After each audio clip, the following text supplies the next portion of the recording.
Huh? What's that sound? Seems like it's coming from that bridge.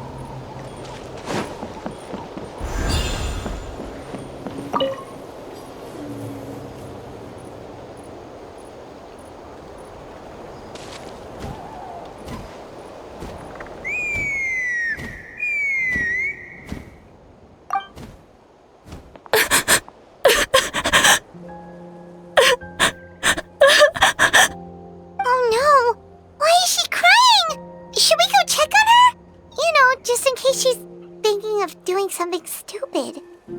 I'd leave her be. The warriors of the Flower Feather clan are a proud bunch who never show their vulnerability in public, even if they've gone wingless. Oh, Chaska? Good to see you again, Traveler and Paimon. Before we carry on, let's get a little further away before Koyer notices us.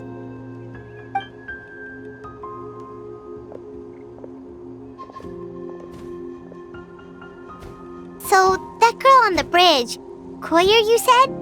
Should she really be on her own right now? With the mental state she's in, it just seems risky. Don't worry. That's exactly why I'm here.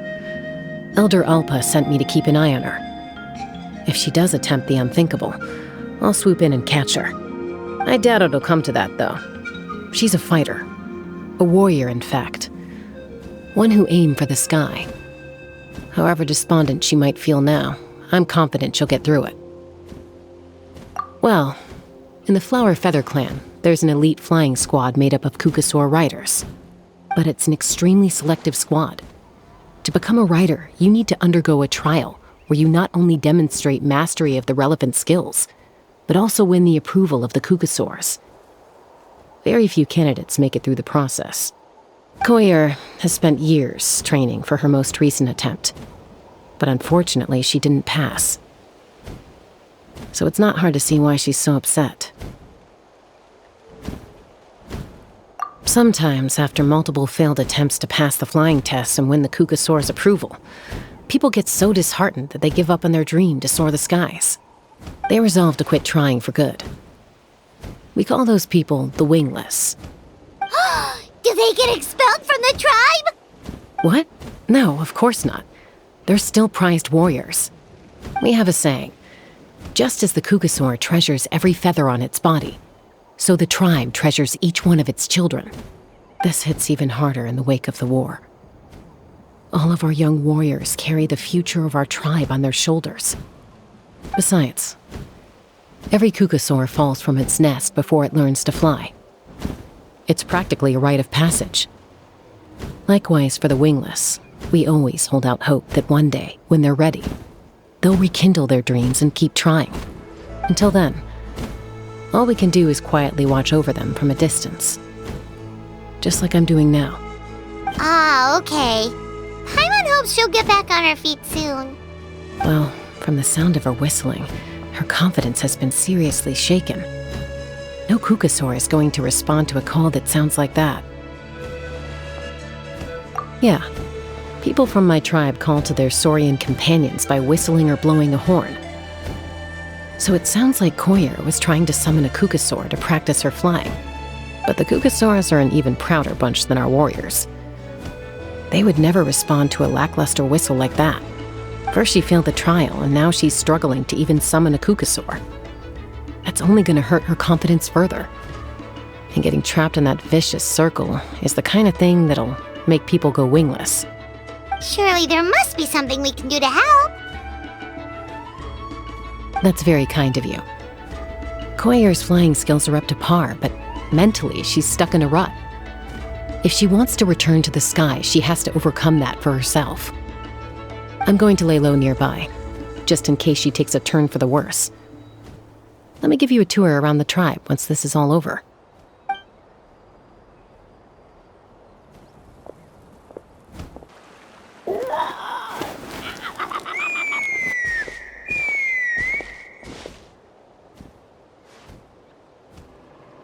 Koyer still isn't giving up.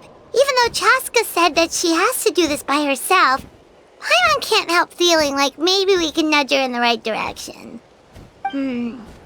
What if we could get a cuckoo to fly up to her? That might give her the confidence boost she needs.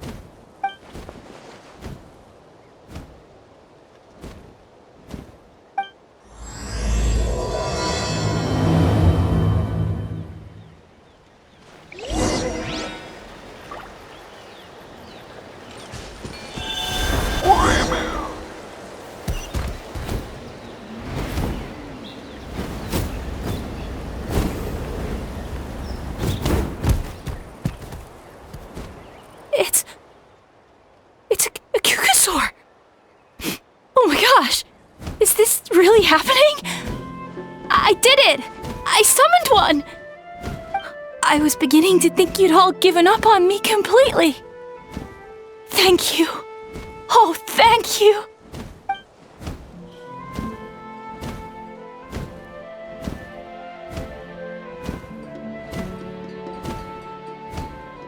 Excuse me? Would you mind if we did some flying practice together? Right now? I think I know where I went wrong in the test now. I need to maintain a higher speed on my turns. So, I just gotta practice my bell tail slides and split S maneuvers.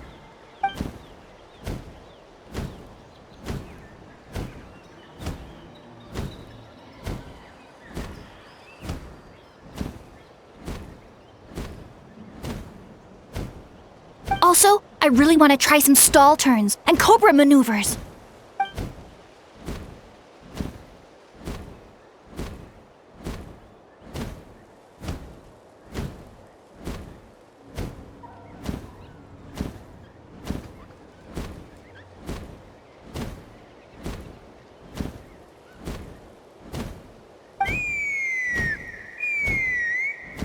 Huh? That sounded like a whistle. Is someone else trying to summon a cuckoo?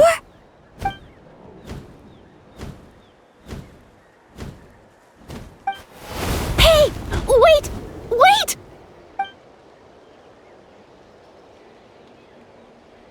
Do you think Koyer's feeling better now? Let's go back to that bridge and check. Chaska! I summoned a cuckoo. They do still respond to me after all. Although, unfortunately, someone else summoned it away again before I had a chance to go for a flight. Oh, really? That is unfortunate. But if you can do it once, you can do it again. Keep at it, and you'll pass the trial eventually. You're right. You know, I almost thought about giving up, but I'm glad I didn't. Hey, Chaska, how's Koyer doing? Huh? Who are you? And how do you know my name? These are my, friends. The Traveler and Paimon. You came up in conversation the other day because I was telling them about up-and-coming warriors in our tribe. Oh, the Traveler, huh? So that's you. What do you mean up-and-coming? I'm closer to being wingless than I am to passing the trial. Anyway, we haven't met before, have we? You look so familiar somehow. Maybe you saw her in the stadium? Or anywhere, really. She's been all over Natlan lately, so it's not surprising that you've seen her around. If you say so.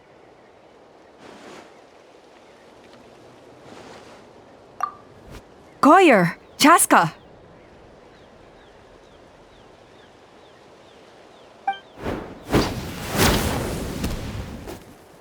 Here you are. I've been looking everywhere for you two. Oh, Elder Alpa! What's the matter? I thought I should tell you myself. We're going to redo the flying trials. Redo them? How come? This is so unexpected. And I can't believe you came out here just to tell us that in person. It's embarrassing to admit, but due to time constraints, we didn't do a proper inspection of the arena before the last round of trials began. Then we started to notice many candidates performing worse than expected. So we redid the inspection afterwards and found a number of issues which likely impacted candidate performance. This was entirely our mistake, and I apologize unreservedly. I know it doesn't make up for it, but I thought bringing you this message in person was the least I could do. Oh, okay. Chaska, these people you're with, are they the Traveler and Paimon? Huh? You've heard of us? I have indeed. Gathering intel is an essential part of being a warrior. Plus, you've already made quite a name for yourself in that land. Actually, I've been meaning to invite you to enjoy our tribe's hospitality for some time. Hospitality? Oh, that includes food, right? Of course it does. If you let us host you, you'll be treated quite lavishly. Mighty warriors are highly revered in our tribe. Besides, we still owe you for your help during the war. Without you, we would have suffered far worse at the hands of the Abyss. So I like the chance to show you our gratitude on behalf of the whole tribe. Mighty warriors, plural? So Paimon counts too? Paimon's starting to like you a lot. That should go without saying. Your flying skills are the envy of our tribe. The Flower Feather clan seems like a really nice bunch of people. We definitely need to take her up on this offer. Well, I'd love to stay, but I'm afraid I still have to inform the other candidates about the retrials. With our younger generation's future on the line, there's no time to lose. Wait, Elder Alpa! Let me help! The sooner everyone gets the news, the better!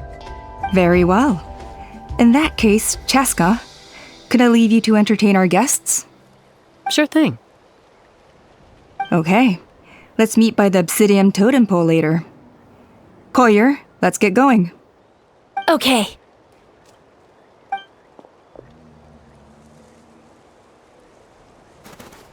All right, they're out of earshot. I'm just gonna come out and ask. That kukuzavra who responded to Koyer's call, that was your doing, wasn't it? I grew up with these creatures. I could tell something was off the second I saw it. Her whole demeanor seemed less like a kukuzavra and more like, well, you. So I figure you must have been pulling the strings somehow. She looked very flustered when Koyer asked for a ride, so I whistled to give her a chance to escape. And judging by the look on your face, that was a welcome intervention, huh? It's all right. If you'd rather your hidden talents remain hidden, I respect that. I won't press you for answers, and I'll keep my speculations to myself. You're the kind of person I'd still trust even if you had superpowers. I know you'd use them for good. I think the ends justify the means in this case. She just lacked confidence, and you helped her resolve her internal conflict. If you hadn't intervened, I likely would have gotten my mom to help out instead. Although, having said that, there's a small chance she might have recognized her and seen through the whole thing. That would have done more harm than good. Yeah.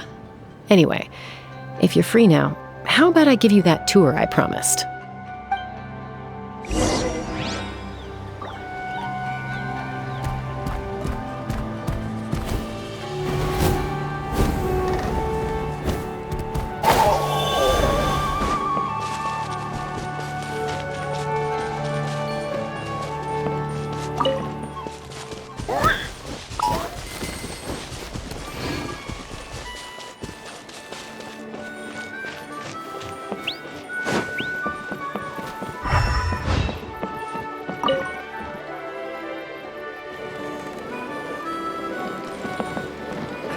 Opportunities. I just never took the ones I had.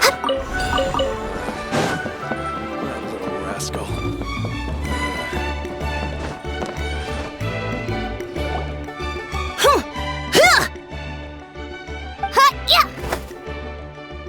Ready? I'm gonna get you! Uh-oh. Are they fighting? Should we try and break them up? They're fine. Just doing their daily combat training. Combat training? A little young for that, aren't they? Not to us. We're a tribe of warriors. In ancient times, we were the most elite troops in the nation, responsible for patrolling and defending all of Natlan. And even though times have changed, we've kept our martial spirit alive. Hey, is that Chaska? Chaska! Oh, can you come train with us? Now's not a good time, I'm afraid. I'm showing the Traveler and Paimon around. Maybe next time. The Traveler and Paimon? Wait, you mean that legendary warrior and legendary flying expert? Legendary? Yep, that's us, alright. Awesome. It's so cool that you can fly without having to ride a kukuzavra. Even Chaska could only do that for short distances. Miss Traveler, can you teach me some cool sword tricks? Oh, Miss Traveler! My family shop makes the best volcano cake! You gotta try it! Let's behave ourselves, everyone. These people are here as our guests. They're going to meet Elder Alpa in a few minutes anyway. Kotini, instead of being jealous of other people's talents, why not work on developing your own? Kapak, there's no point in trying any cool sword tricks until you've mastered the basics. Have you done all your sword drills today? And Yatlan, easy does it, okay? Not every conversation has to turn into you plugging the family business. Okay.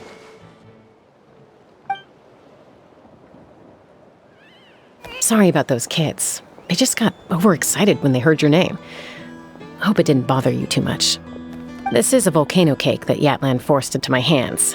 She said to think of it as an apology gift. Whoa, it smells amazing! Traveler, you want some? That's good. Yatlan will be thrilled. By the way, Chaska, those kids really adore you. You're way better with them than Paimon expected. Paimon figured you'd be more... aloof, maybe? Aloof, huh? Well, to be fair, there was a period when I was like that. Around the time when I first joined the tribe. But it's a terrible attitude to have as a peacemaker. It tends to turn situations that could have had a peaceful resolution into a stalemate that can only be resolved by force.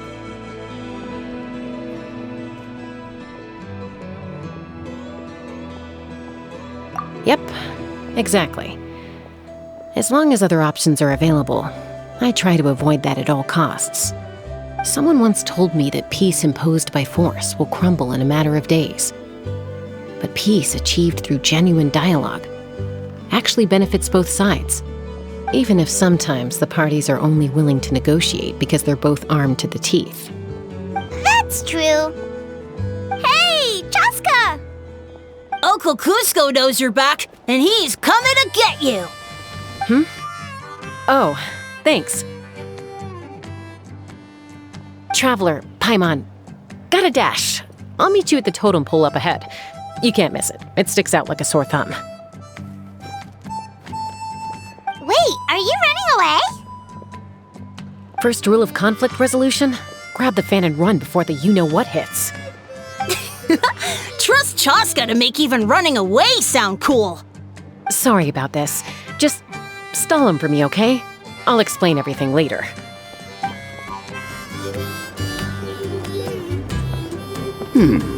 A golden-haired outlander and a white flying object.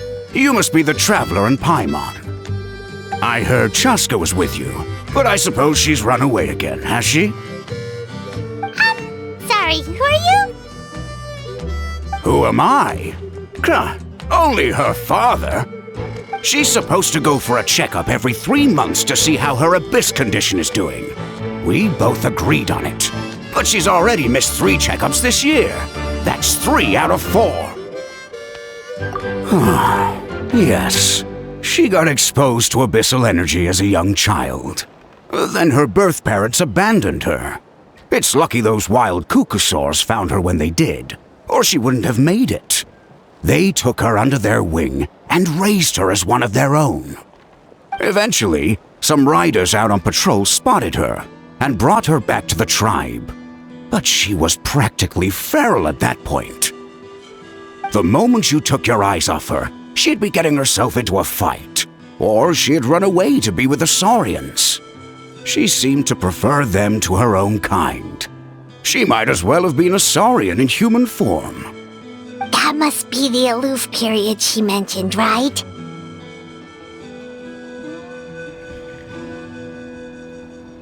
We later discovered that her exposure to the abyss had planted seeds of conflict in her heart.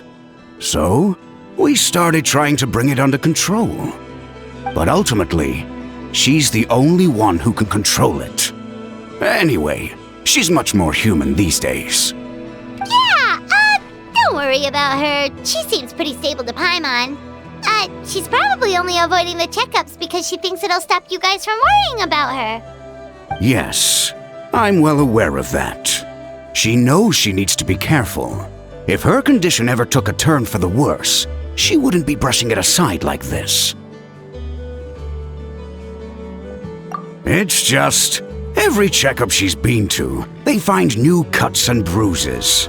Nothing to do with the abyss, of course. Oh no, that's all fine. The problem with her is, she's her own worst enemy. She's been living dangerously again, I'm sure of it. That's why she's avoiding the checkups. She wants to hide it from us. Yeah, Paimon can see her doing that. Oh. In the past, she always had Koichi to keep an eye on her. Now Koichi's gone, and I don't want to lose another daughter. Chaska's been increasingly reckless since Koichi passed. It's like she's trying to make up for it somehow. Next time you see her, please tell her to be careful for me. Even if she doesn't want to hear it. If she doesn't want to do these checkups anymore, that's fine. I just want her to stop putting herself in harm's way.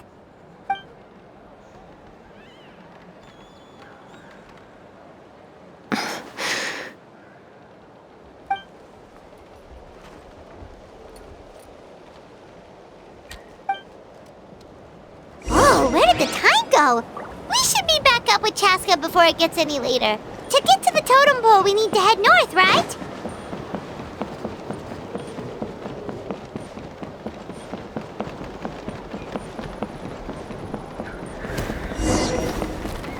Healthy.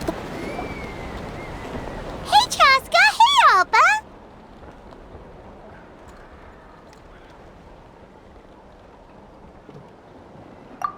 It's all right. I bet my dad talked your heads off, huh? What did he say?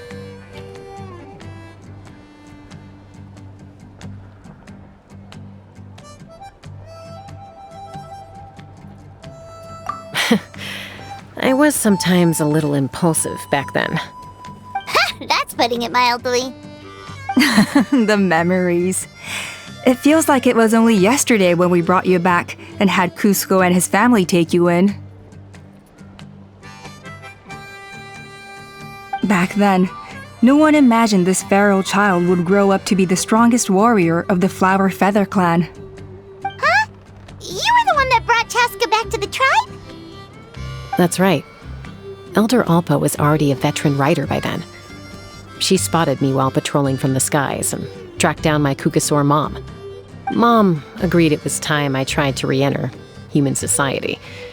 But I didn't know the first thing about being civilized. I clashed with everyone who had to deal with me. And look at you now. Renowned throughout the land as a peacemaker. How time flies. When the day comes that I can't fly anymore, it will be up to you to look after our tribe and our flying squad. You know me, though. I'm not a natural commander. I'm better off as a lone wolf on the front line. So stick it out at least a few more years, okay? Give Koyer and the others time to come into their own. Oh, stop. Wait, so isn't the leader just the strongest warrior in the tribe? At least Paimon figured that's how your tribe would work. Strength is certainly a core tenet in the Flower Feather clan. But strength means far more than martial prowess alone. If it all came down to individual strength, I'd struggle to call myself a warrior, let alone a member of the flying squad. Any fighter in the tribe could take me down. Well, sorry to disappoint you. It was something I aspired to at one point. So much so that I went adventuring in the Cinder City, Ochkanatlan, to try and prove myself. But it was foolish of me. I wasn't ready. I came back empty-handed and seriously injured. The fact that I survived was something, I suppose. But after that, I never seriously considered myself a strong fighter. And yet, you still managed to become the leader of the flying squad. thanks to your experience and determination. All while battling those old injuries. Don't you think that's a display of strength in its own right? Let's shelve this discussion for now. Traveler, Paimon, there are some simple refreshments on the table. Please help yourselves. Yes! Paimon was waiting for that part!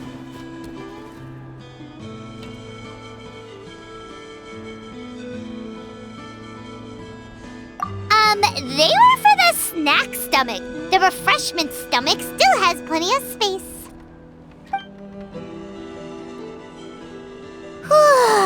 Paimon is so full. Well, if you're enjoying our hospitality, feel free to stay with us as long as you like. Elder Alba? Something's come up.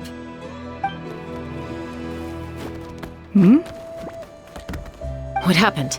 Is it serious? Shall I deal with it? It's... Some merchants showed up, not from our tribe. They said they're here to discuss some potential collaboration with us. Why now? This is terrible timing. There are a few wingless that we haven't managed to reach yet, and we still haven't inspected the retrial arena. Let me handle the other errands while you meet with the merchants. You shouldn't be trying to do everything at your age. You should help too. Seems only fair after all that food we ate.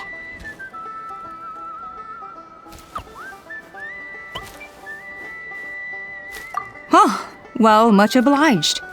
Chaska, the remaining wingless are all people you know. Let's see. Pishika now manages the floating target balloons. Waska's probably still addicted to Eyes on the Feathered Prize, and Junon spends her days up on the flying platform, staring at the Cinder City. I'll leave you to tell them the news.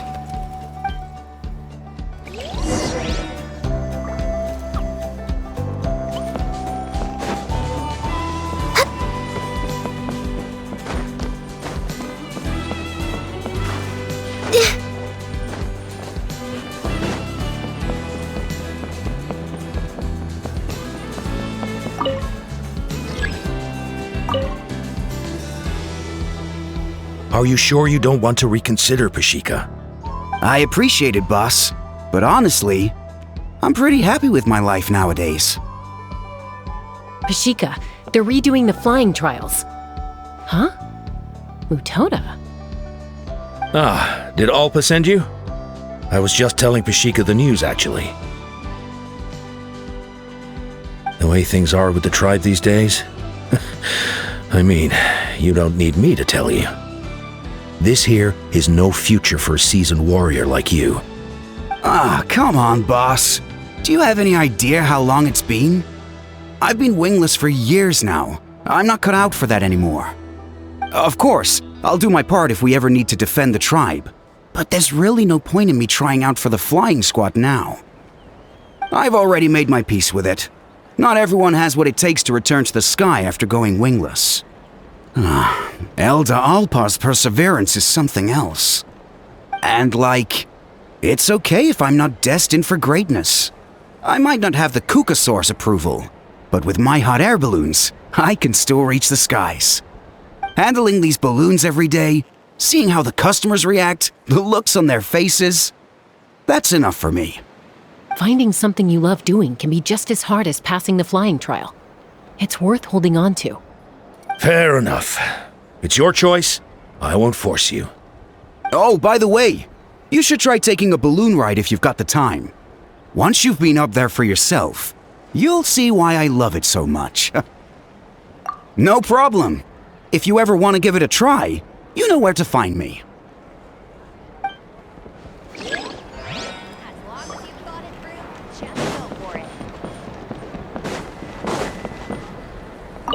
I didn't realize Chaska was out delivering the news. Looks like Alpa's finally learning how to delegate.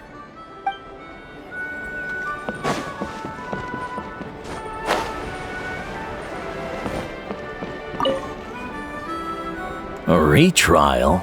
What's the point? I pretty much treat life like it's a game. No Kukasaur's ever going to approve of that, no matter how many times I try.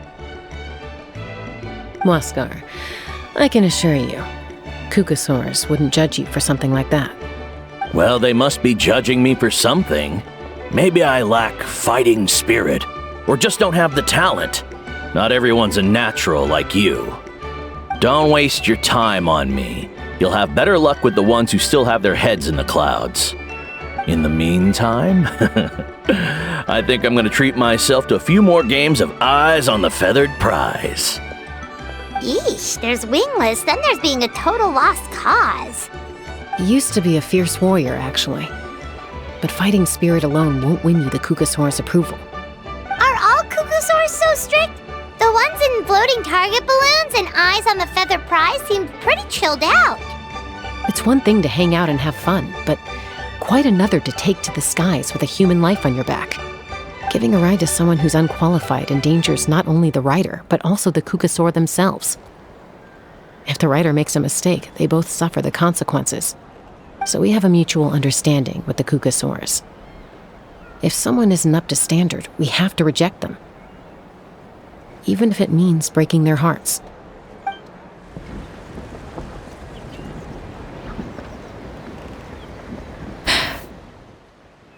Hey, Junan.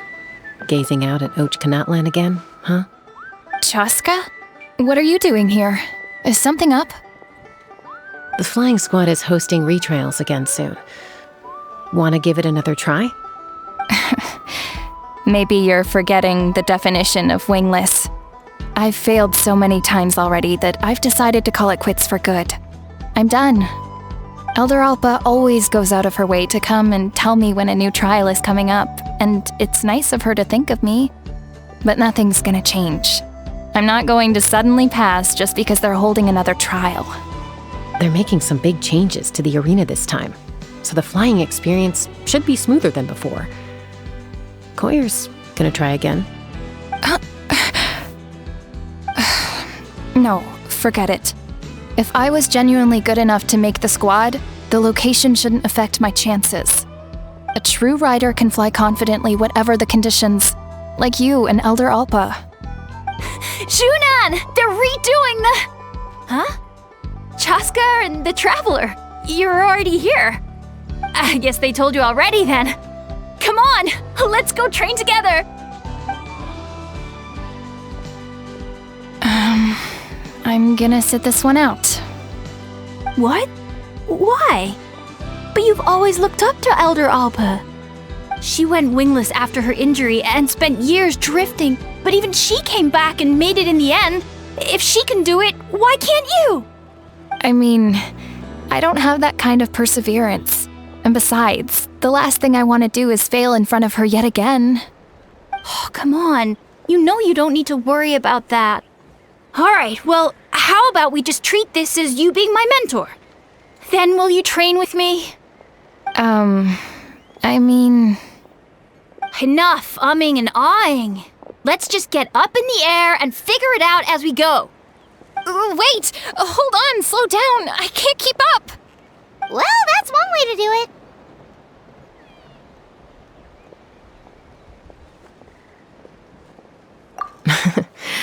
They've been best friends since they were kids. If anyone knows how to get Junan out of a rut, it's Koyer. You helped Koyer deal with her internal conflict, and now she's done the same for someone else. You know, people often talk about how one conflict leads to another and so on. But sometimes in life, things spiral in a good direction instead.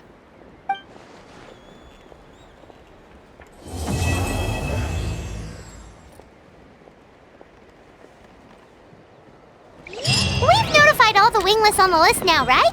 Where to next? The trial arena. It's not far from the tribe.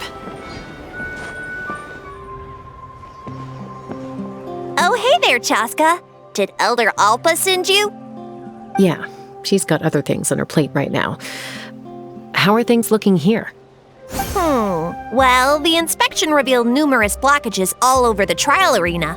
It looks like they're the result of ley line disorders caused by repeat abyss invasions. Theoretically, we just need to clear those obstacles, and the arena will fill up with gaseous phlogiston again. But that's proving difficult to achieve in practice, for all sorts of reasons. Why don't you head on down and check things out for yourself? Feel free to ask the staff for more details.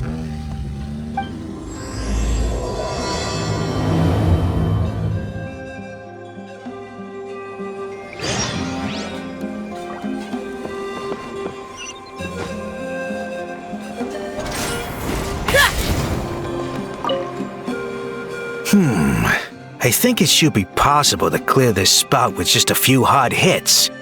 But there are signs of strange life in here. Meddling with it might be dangerous.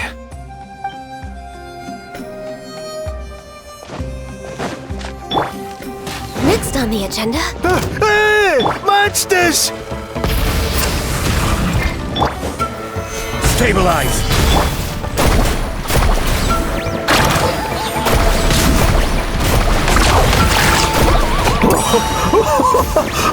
I thought I was done for.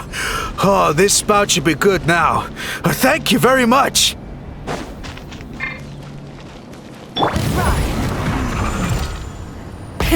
Rev the engines!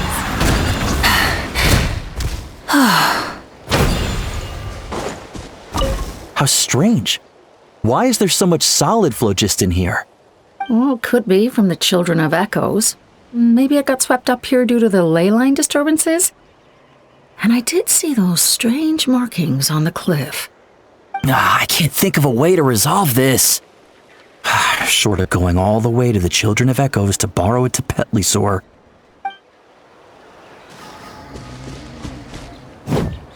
Try and stop me! Ugh.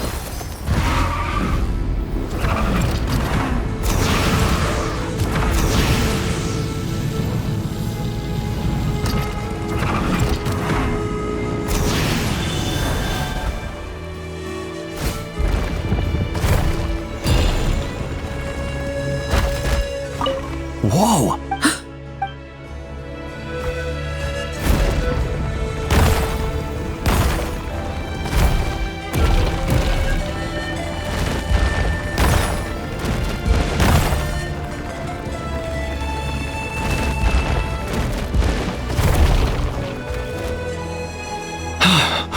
Oh, are you here to help? Thank goodness. There's no way I could do all this by myself.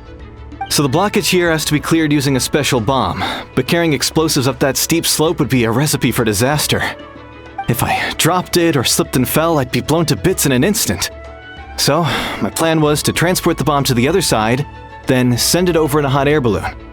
All I need now is for someone else to strike the balloon at the right moment, dropping the payload right on top of the spout, and problem solved. What do you think?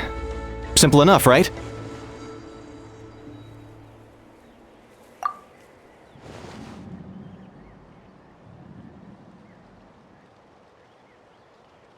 Huh? Oh, that one. No, I've got no idea who that belongs to. Or how they got it up so high. I just wish I could fly up there and check out what kind of tech they're using. Ah, well. Getting the trial arena back in order is more important. I'll head over and set up now. Let me know when you're ready.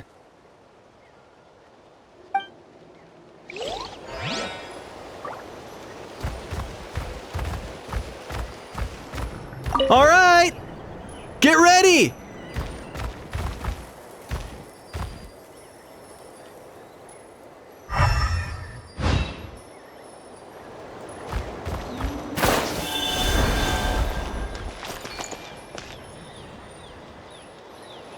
All right! Get ready!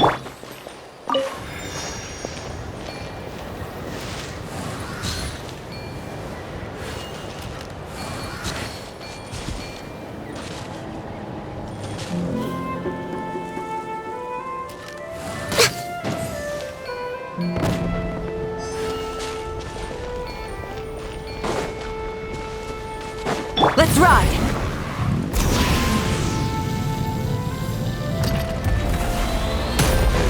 Try and stop me!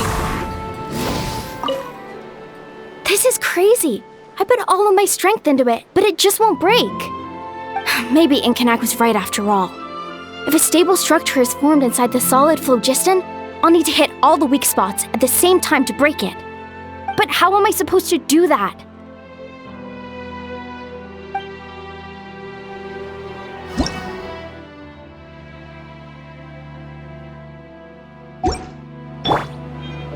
The gaseous phlogiston is being replenished. Looks like all the spouts have been unblocked. Let's head back up. Wow, you took care of everything in no time at all. Incredible work. Now we just have to wait until the gaseous phlogiston is fully replenished. Then we can kick off the retrials. Actually, Inkanak, I'd like to do a test flight first, just to make sure we're not missing anything. Could you arrange that for me? Huh? But you only just finished getting the arena ready. There could still be other hazards we're unaware of. All the more reason to have me test it out. Think of it as another inspection. I guess you're right. With your flying skills, you won't be in any serious danger, even if there are hazards we overlooked. The conditions in this area seem a little unstable, but a test flight is the only way to catch any lingering issues. All right, I'll get things set up for you. Just let me know when you're ready.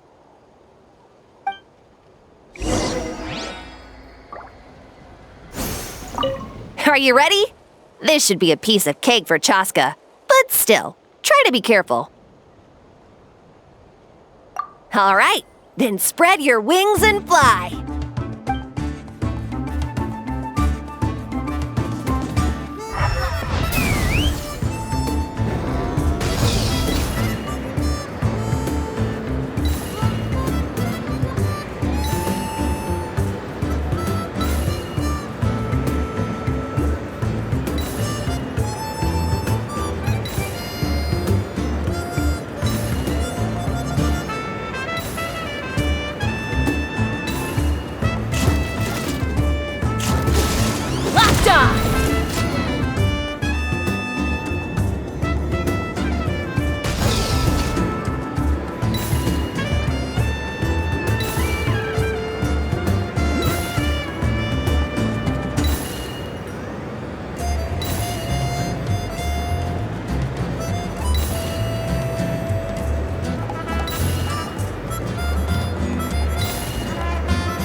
That was amazing. Paimon couldn't take her eyes off you. No, nothing major. Give it a few days, and we should be able to conduct the trials. Help! Help me! You're from the Flower Feather clan, right? Please, come quick, you've got to help us! Catch your breath first. What's the situation? We got attacked by a kukusaur. My friends are still stranded in the middle of the road with the goods we were transporting. Please, I'm begging you, save them! Huh? Are kukusaurs really that aggressive? Do they usually attack groups of people unprovoked? Not in my experience, but there are exceptions to every rule. Let's go check it out.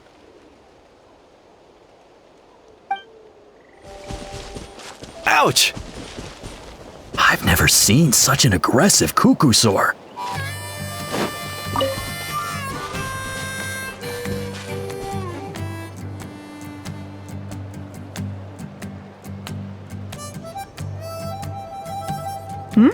Chaska? Traveler? This is a surprise. Elder Alpa? Huh. So, where's this aggressive kukusaur we've heard about? Already flew away. Looks like it backed off once it realized that reinforcements were coming.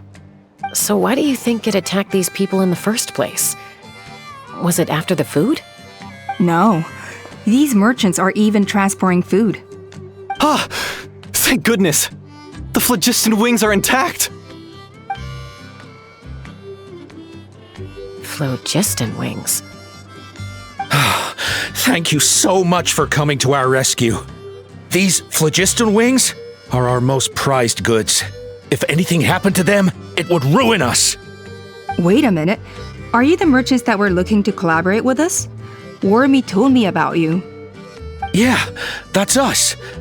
So I take it you're Elder Alpa? I am. You must be exhausted from your journey. not to mention shaking up from the attack. Let me bring you back to our tribe to rest. We can talk business after you've recovered. But Elder Alpa, what about the Kukusaur attack? Well, our guests here weren't seriously injured, and their goods are intact. Perhaps that Kukusaur was just having a bad day. There are so many of them around here. You'd expect something like this every once in a while. I don't think we need to pursue it any further. More importantly, how are the preparations for the flying trials going? Is everything in order over at the arena? Huh?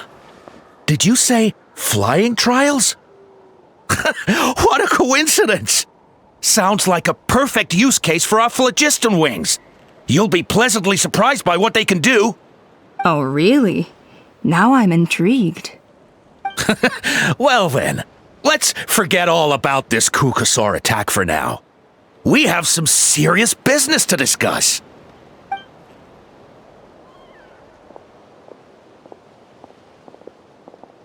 Huh?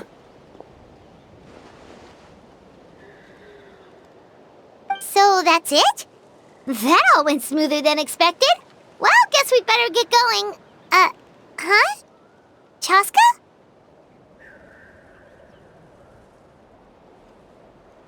A blood-stained feather.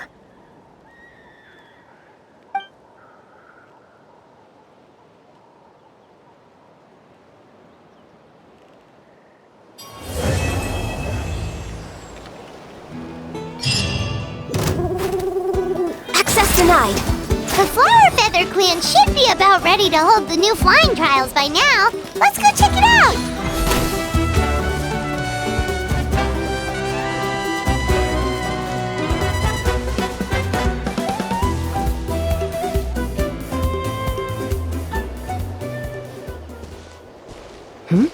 Ah, Traveler and Paimon. You came. Yep, and it looks like we made it just in time! Although, can't say the same for the Kukusaurs. Bit of a low turnout, huh? Yeah, you'll see why soon enough. All right, get ready. 3, 2, 1, fly! Whoa! We're really flying! I feel light as a feather. I'm flying without a Kukusaur. These phlogiston wings are awesome! What's going on? Paimon can barely believe her eyes. How did they fly all on their own?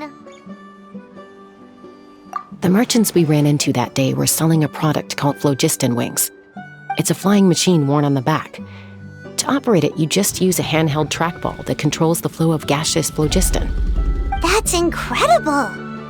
Yeah, if our tribe, well, if Natlan mass adopted this technology, it would revolutionize our mobility and responsiveness in times of crisis. Just think of the countless tragedies that could be averted.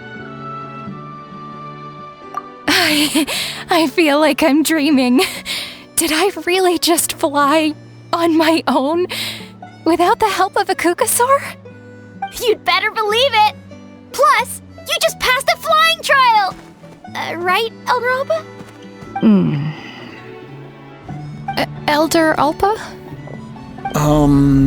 Should this really count as a pass? If we did the trial using phlogiston wings? Why not? The scoring rubric is about flying performance. It doesn't specifically say you have to ride a Kukusaur, does it? Yeah, maybe, but... I mean, even Chaska had to ride a Kukusaur in a trial, right? And the whole point of the trial is to test both your flying technique and your ability to work with a Saurian companion. Well, if we can fly by ourselves, maybe we don't need to test the ladder anymore. Chaska, Traveler, what are your thoughts on this new invention? You see? Even the Traveler agrees. I agree that they have strategic value, but I don't think it makes any sense to evaluate candidates by the current testing standards if they're using phlogiston wings. What? Junan finally mustered the courage to go through with this. And now you're saying it doesn't count? I don't have any experience using these wings in battle, nor is it immediately obvious how to incorporate them into the existing systems in our tribe. Taking a longer-term perspective, I think we need to start by getting thoroughly acquainted with how these things work. Then we can develop a new trial format with new assessment criteria, tailored to candidates using the phlogiston wings. You all raise valid points. But Chaska, while your proposal sounds perfectly reasonable, it would probably take years to put it into practice. We lost so many people in that war. These phlogiston wings could be exactly what we need to strengthen our forces and boost morale in this trying time. And as for real-world battle experience, there will be plenty of opportunities to gain that. I have high hopes for you, Junan. Huh? Hey, stop staring into space! Say thank you! Oh, thank you. Thank you, Elder Alpa. You have nothing to thank me for. Remember, the way you got your wings back was by relying on yourself. Oh, Elder Alpa! Bad news! Kukusaurs are attacking the merchants again! Again? Okay, everyone, stay put while I... Huh? Chaska?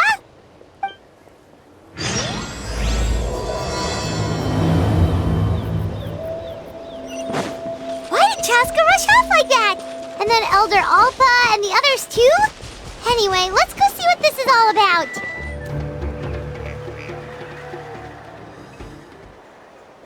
Oh, it's back! It found us again! Run! Get out of here!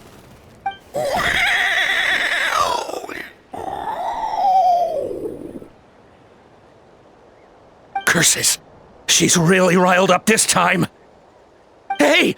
Stop running! We'll never outrun a creature with wings! Get back here and let's fight!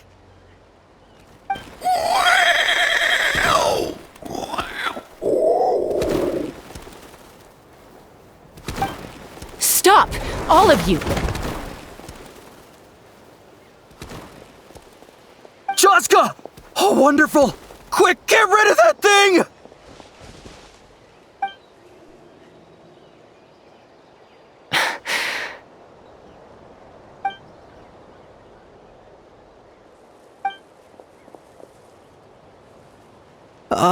What's going on? Why isn't she doing anything? So it really is you, sister. Wait, sister? That Kukusaur is Chaska's sister?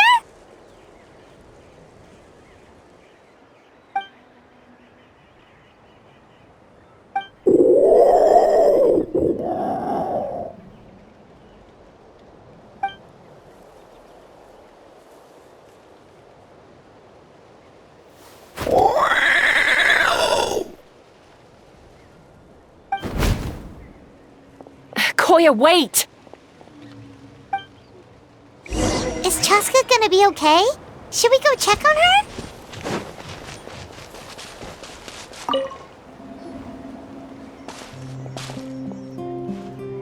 Chaska, are you okay? I'm fine. Sorry for making you worry.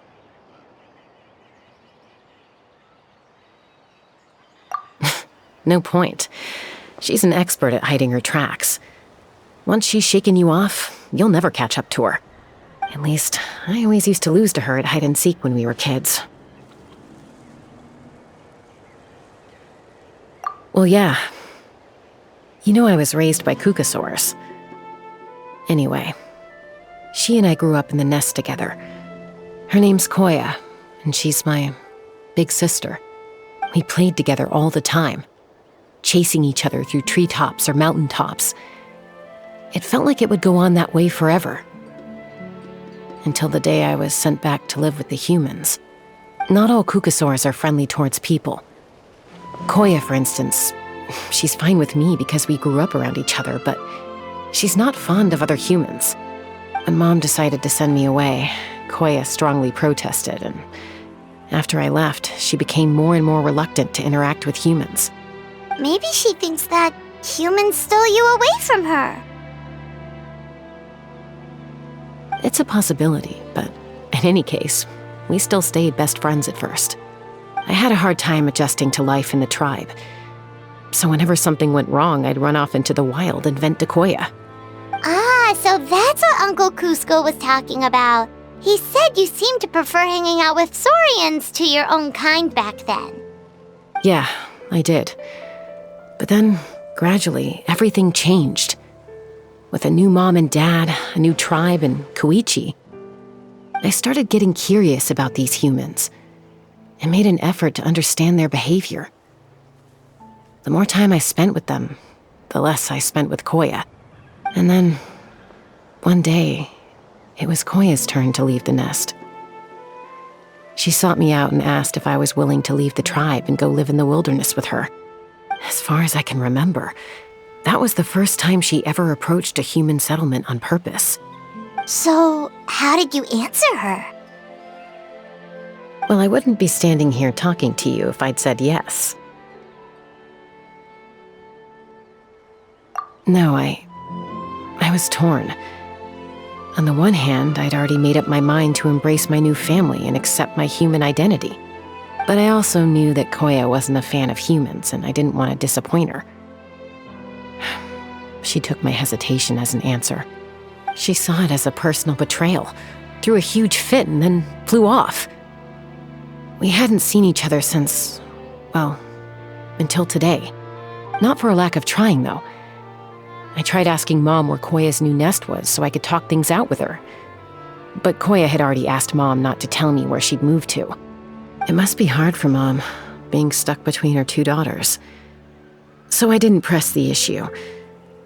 And I didn't go looking for her. If things carry on like this, I need to make sure I find her before anyone else, even if she doesn't want to see me. For now, let's bring the wounded back to the tribe, and see what Mutota and Elder Alba have in mind. What was wrong with that Kukusaur? Why was it so aggressive? If we just let it escape back into the wild, who's to say it won't attack again?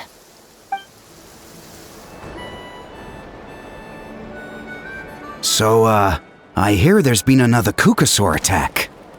Ha! I knew it! They're wild animals, and they can't be trusted. Hey, show a little respect. The Kukusaurs are our partners. Maybe in the flying squad, but they don't give a hoot about the rest of us. Well, now that we have the phlogiston wings, do we even need the Kukusaurs anymore? Are you kidding?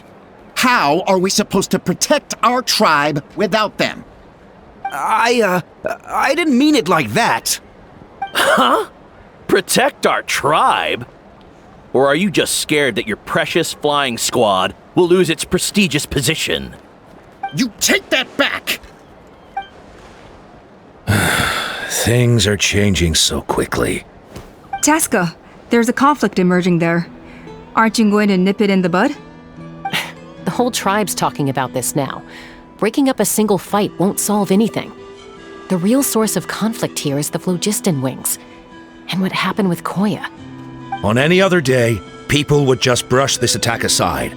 After all, clashes between wild Kukusaurs and humans are no more common than those between people. But now that the phlogiston wings have entered the equation, it's sparked a debate over whether our tribe needs the Kukusaurs at all. I worry that we risk repeating the mistakes of the Cinder City. Back then, Lord Ochkan's hatred of the Saurians nearly destroyed the peace forged by the Pyro Archon. Chaska, to prevent things from deteriorating further, I'd like to task you with restoring peace to the tribe. I will. Traveler, you've already done so much for Natlan, and the Flower Feather clan has no right to ask more of you. But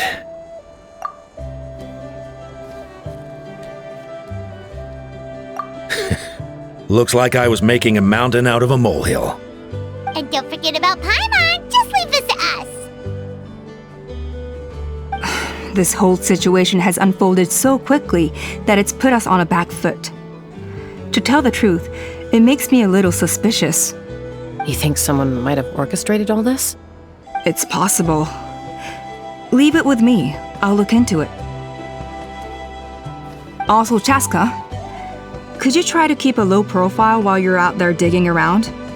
We don't want to give our hand away. I'll do my best. Okay, so where should we start? This all began with Koya's attacks. If we can find out what led her to do it, that should give us something to work with. Unlikely. Given how she reacted when I showed up, I don't think she's forgiven me. If you want to resolve a conflict through dialogue, sometimes you need a third-party facilitator. Let's go see my mom.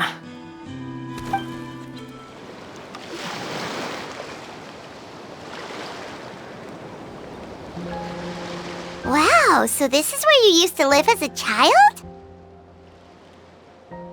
Mm-hmm. When I was little, we used to do this thing where I'd jump from the top of this tree, and Koya would fly over from the platform and catch me in midair. Or sometimes we'd both fly from the treetop together, and then after some aerial maneuvering, she'd throw me up onto that platform. After we got a bit older, we went to the nearby shores looking for even greater heights. Ah!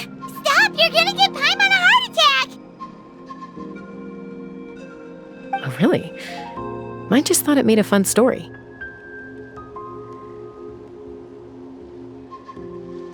Then I'll share more with you when there's time. Anyway, back to the matter at hand.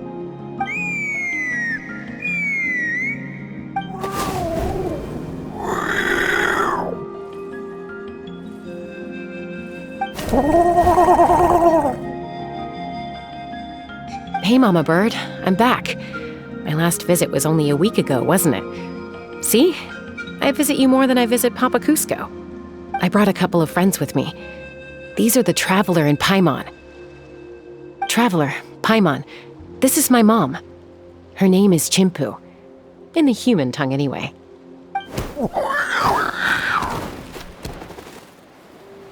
Hi!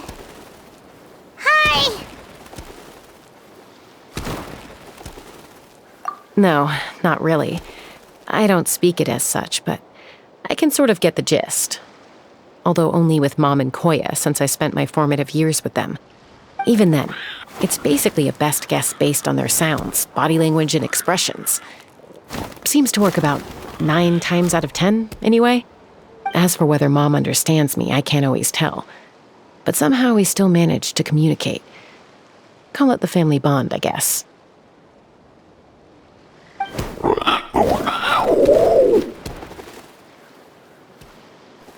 Don't worry. I'm doing well, but I think Koya might be in some trouble.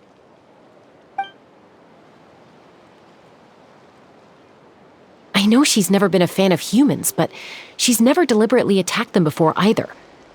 What's behind this sudden change? Does, Auntie Chimpu know anything? Doesn't look like it. Koya hasn't visited her in a long time. Then, could you please tell me where she's living nowadays? I really need to talk to her. If this animosity between her and the tribe continues, then the next time there's an incident, I don't know if I'll make it there in time.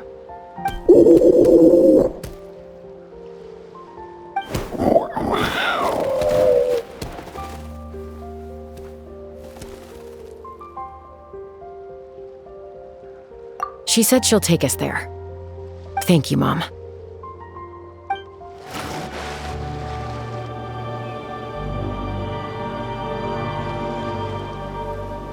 This is a really remote location. Guess she was trying to get as far away from humans as possible. We stay here? Okay. Got it. Traveler, Paimon. Mom says we should stay out of sight for now. She'll talk to Koya first. Koya is very hostile toward humans right now. So if we show up unannounced, it might just make things worse.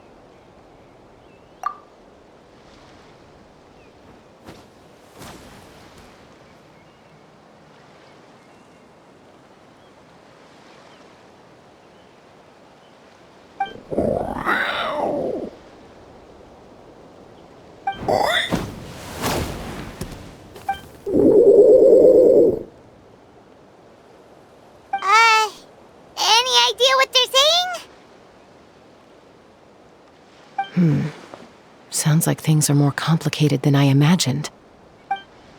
There's evidence in this area suggesting that Koya might have been the victim of a human attack.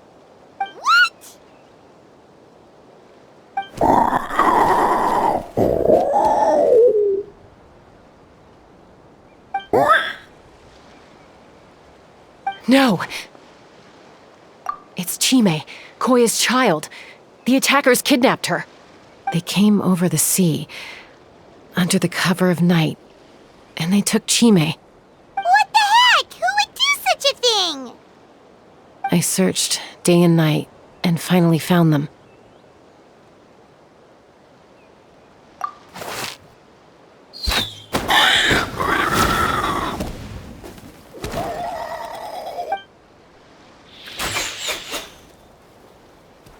Oh, yeah! Topal's contraption is working like a charm! Got her in one!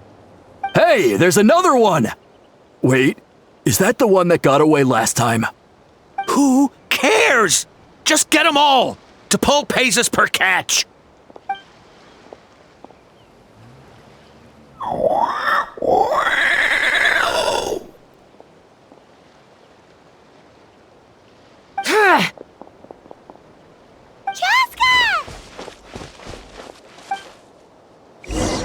Chaska? How do you get here? Quick, stop her! Don't you even think about running away!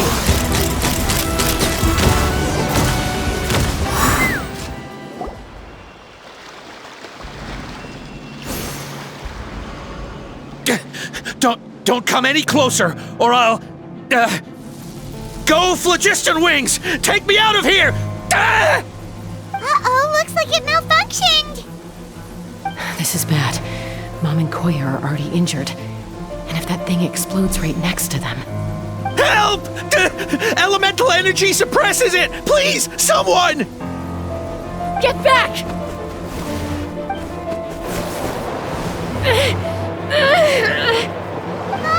It's still going! And it's getting worse! Guess we need a more permanent solution. All right then.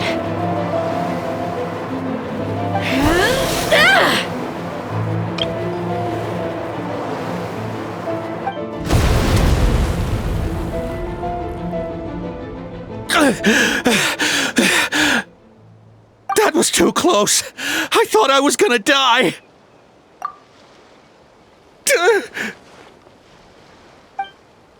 Answer us honestly.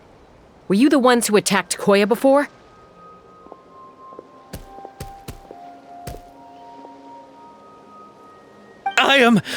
No, it was...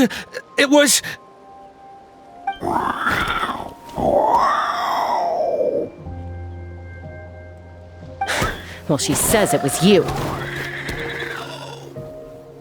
Just tell me, who sent you here? It was Topal. He told us to catch all the wild kukasaurs we can find. And he also said that this kukasaur has become a thorn in his side, so it needs dealing with urgently. Topal? Huh. Sounds familiar. But where from? Well, he tends to send his orders in writing. He pretty much never communicates with us in person. When he does, he wears a mask to hide his face. And whenever we trade kukasaurs for phlogiston wings, we deal with his henchmen. So you didn't even make those wings? All we did was slap some labels on them and transport them over here, to make them look like they're imported. To make it harder to trace their origins. I don't know, honest! Well, that's mighty convenient, huh? What about if I held a gun to your head? Would that change your answer? No need. I'm sorry. I'll tell you everything I know. Topal doesn't tell us much, but he always stresses that he wants them alive. So that gives us some clues. This is just a best guess, of course, but we suspect that the gaseous phlogiston stored in the trackballs is drawn directly from the kukasaurs. What?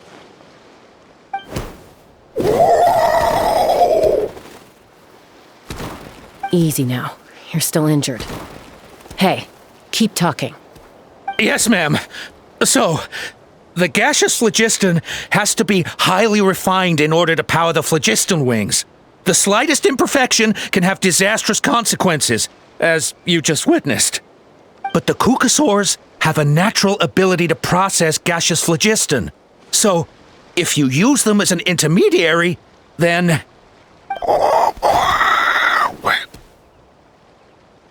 That's enough. So the cucusaurs you took, where are they now? T'Pol should have them. But no one knows where he's based, apart from him and his henchmen. We've tried looking for it ourselves, even followed them a few times. But we always end up losing track of them. Random thought. Maybe they're hiding up in the sky?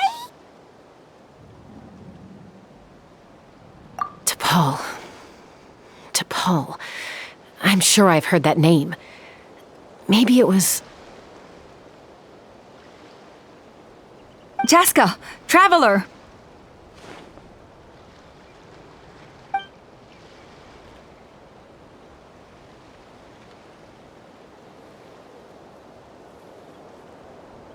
That voice! It's Alpa!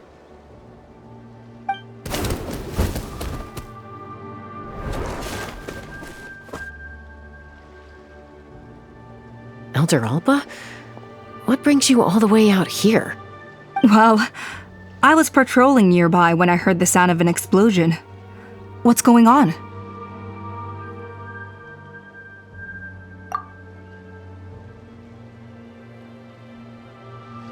I don't believe it. Elder Alpa, does the name T'Pol ring a bell to you? I feel like I've seen it written down before. Maybe in a list of candidates for the flying trials?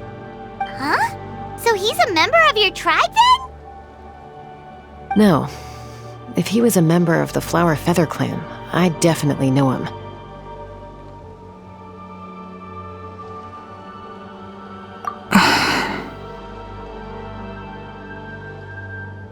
Now that you mention it, I do remember a young man from outside our tribe who came to participate in our flying trials once.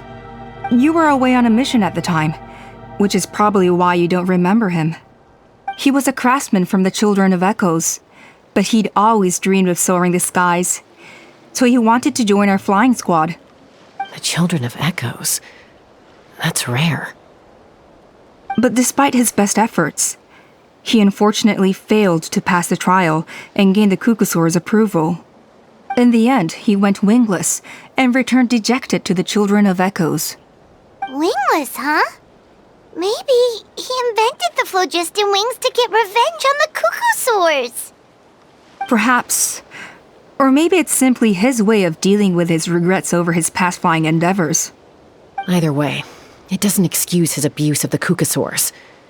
I'm gonna take these guys back and expose the truth to the tribe. It's time for this conflict to end. Easy, Chaska. Remember what I said about keeping a low profile? The ringleader still hasn't shown himself, and this man's allegation about powering the phlogiston wings with cucusaurs is only speculation. Bringing these men to the tribe now won't win over any current supporters of the phlogiston wings. In fact, it may even escalate the conflict further. After all, many are mistrustful of the cucusaurs after recent events. Is that why T'Pol waited until now to try to capture my sister? I don't know. I mean, he did tell us to spread negative rumors about the cucusaurs and slip some mora to anyone opposed to them, but... But Koya only attacked humans because they stole her child! Nevertheless, we will be hard-pressed to change people's minds while emotions are running high. Unless we have irrefutable evidence. Bravo! My thoughts exactly. In the meantime, leave these men with me. I'll escort them back to the tribe. I'll take the other members of their crew into custody too. They won't get another chance to stir up trouble. Fair enough. I guess finding T'Pol is going to be the key to resolving this conflict. Let's hope the Children of Echoes have some info on him.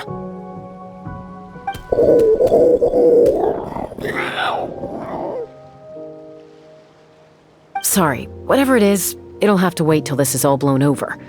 I have to fix this situation before it spirals out of control.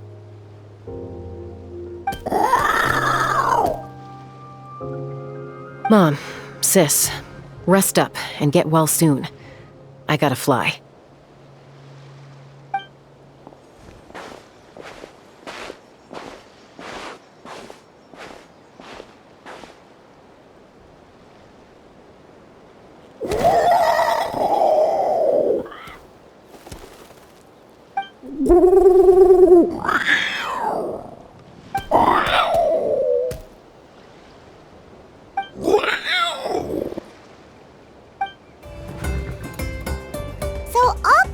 That T'Pol's from the Children of Echoes.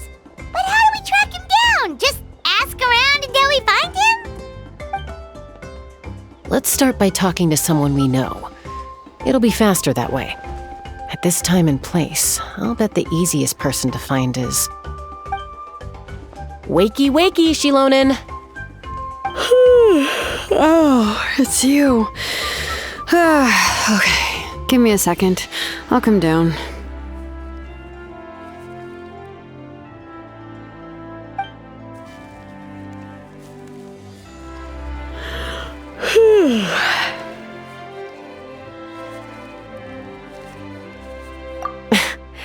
I climb trees to fly further and see farther. I don't usually stop for a nap. Well, we're not all like you. Always full of energy, even after flying around all day. Yeah. So, you've come all this way and interrupted my precious nap time. Might I inquire as to, why?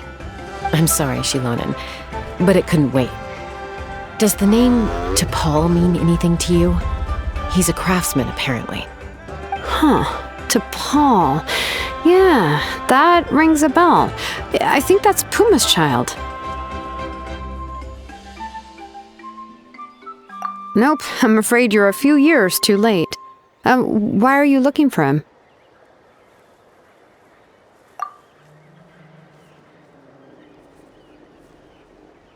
Huh, phlogiston wings. Wow, okay. The kid actually pulled it off. Well, looks like, no more rest for me today. Pulled it off? You mean he's tried making something like this before? Yeah, he started trying to build a flying machine right after he got back from the Flower Feather clan. So right after he went wingless, then.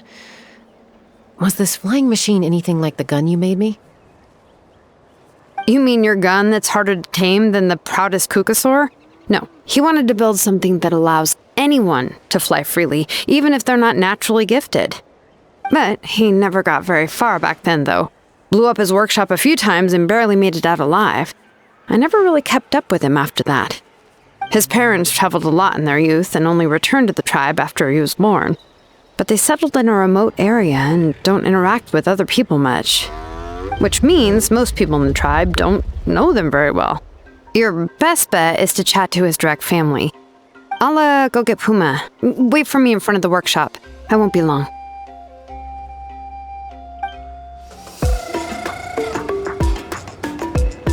I'm back. Allow me to introduce T'Pol's mother, Puma. Hello, we're... Oh, save the pleasantries. I don't want to spend any longer talking about that boy than I have to. Huh? I disowned him long ago. He is no child of mine. All he cared about was his pipe dream of reaching the sky. Oh, we tried to talk sense into him, but he was obsessed. And then when he left us, he spouted some nonsense about building a workshop in the sky to avoid the constant criticism of us ground dwellers. He left his notebook behind. Whatever questions you have, you can look for them in there. I am done talking about him. He's no son of mine. He never called me Mom anyhow.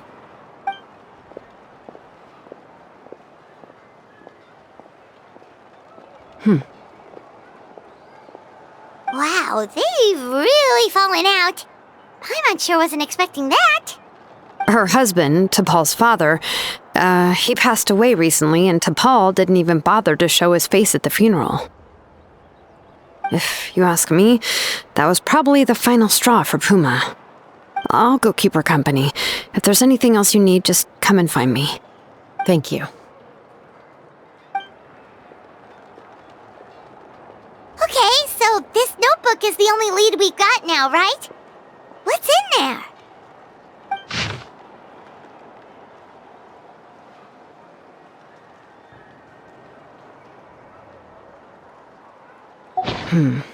Some early designs for the phlogiston wings, and some theorizing about an airborne workshop.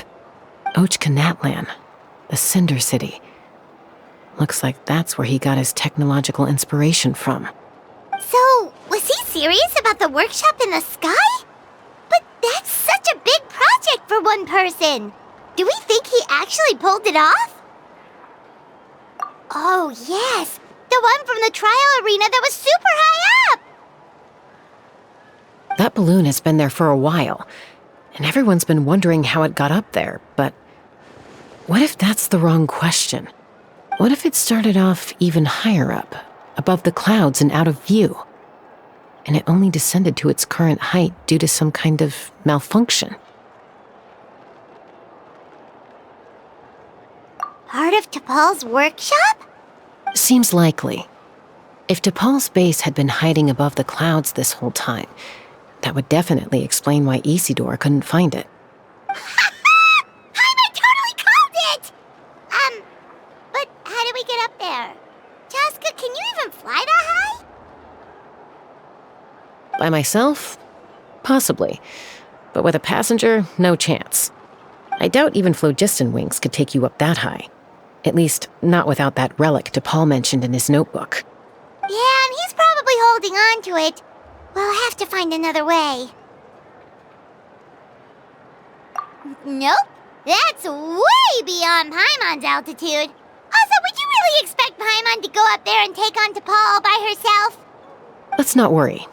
Just because we can't think of a solution doesn't mean no one else can. I'm not the only flying expert in my tribe, you know. Oh, good point. We should go ask Elder Alpa! And Mutoda.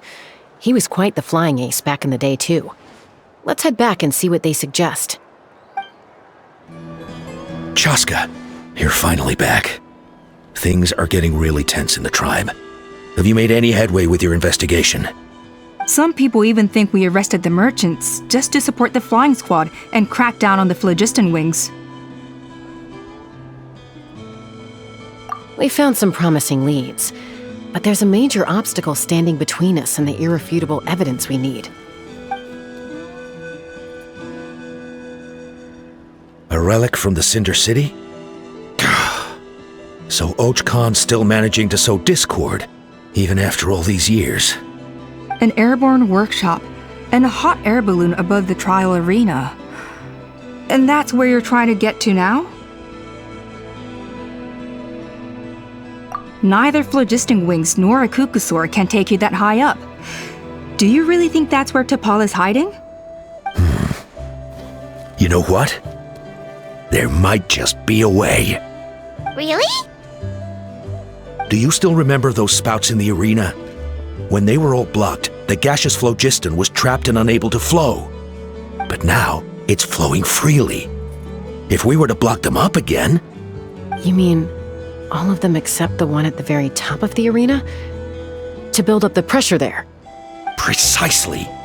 With all the gaseous phlogiston flowing through one spout, it would create a high-pressure wind current. And then we just ride it up into the sky!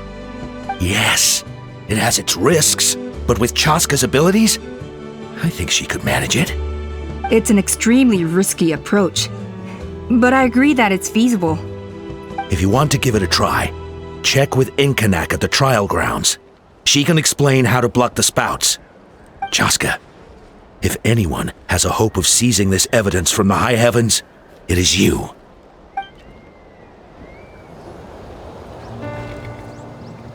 Goodness me, that is a very bold idea. Maybe so, but we have to act fast. What's the quickest way for us to block off the spouts? From a technical perspective, I'd have to advise taking some measurements and carefully planning this out first. But I'm guessing that's not what you want to hear. Then we'll have to take the rough and ready approach. See the solid phlogiston over there? Our prior inspections revealed that some kind of stable structure has formed inside, making it highly damage resistant. It's not without its weak points, but unless they're all struck at the same time, the structural integrity won't be threatened. So, what happens if we do strike them all at once? It'll collapse. Okay, I see where you're going with this. Yeah, you got it. As long as you hit all the weak spots at once from the right angle, the solid phlogiston will fall right on top of the spout and block it up. You're right about rough and ready. Sounds like my kind of plan.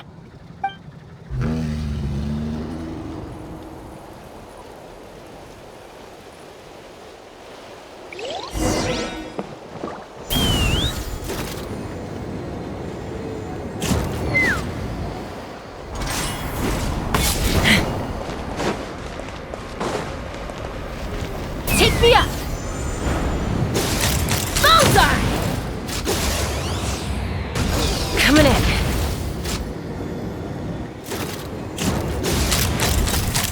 Open fire! Bullseye!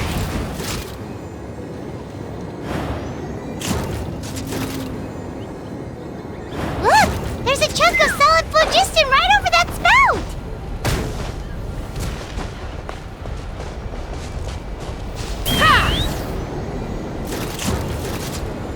Let's fly!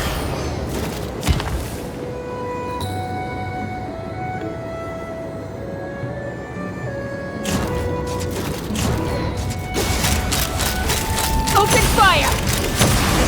Bullseye!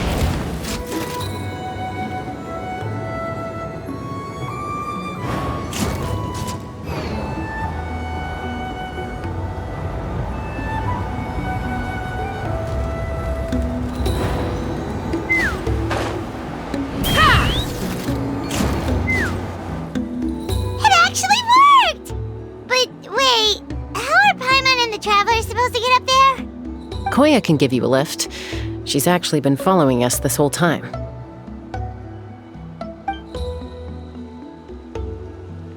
Wow, Paimon didn't notice at all. Well, probably because she didn't want to get too close to humans. Or maybe just me. But right now, we need her power.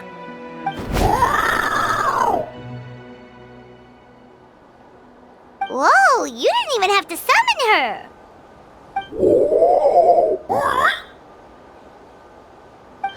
Yes, up there. That's probably where Chime is. All right, let's go have a little talk with this T'Pol.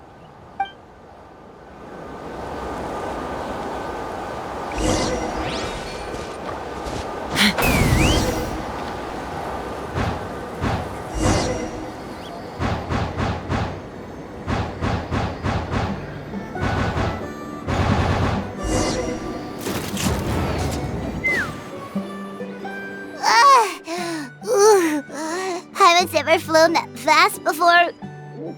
She feels... Aha. Just as I thought. It might look like a regular hot air balloon from the outside, but up close, it's clearly been heavily remodeled. And sure enough, it only descended below the cloud line because the custom-built machinery malfunctioned. I should be able to figure it out with T'Pol's notebook. Thankfully, I know a little DIY from fixing up my guns when they're having issues. That should just about do it. Now all it needs is a nice hard kick. Maybe that works on your guns, but, huh? We're really moving!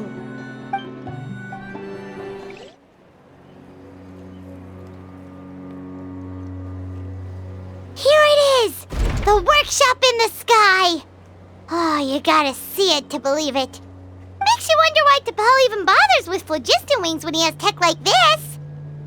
Well, according to the notebook, the platform beneath us runs on components from the Cinder City. Those can't be mass-produced. Also, I have some doubts about its mobility after seeing how it moved just now. For someone like T'Pol who dreams of flying freely, this definitely doesn't cut it. But if he's got that relic, he should be able to make a set of prototype wings for himself, right? Why bother making a whole flying workshop so he can mass produce them? But this doesn't add up. If he's already achieved the power of flight, then he must have bigger dreams we don't know about. But what? With any luck, we'll find the answers in his workshop.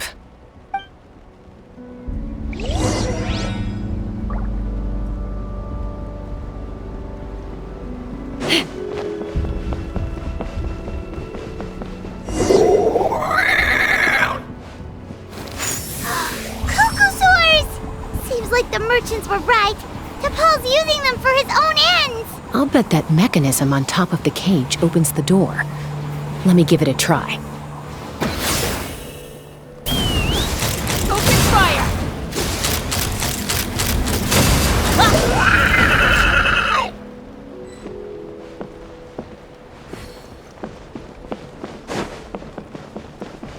Take me up!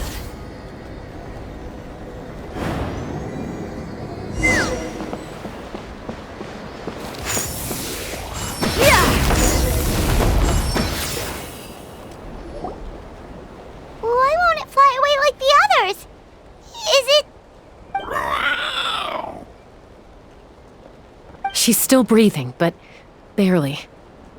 By the looks of it, T'Pol was using these cages to extract phlogiston from the kukusaurs. Once a kukusaur is drained of phlogiston, it becomes too weak to move. We'll have to come back for these ones after dealing with T'Pol.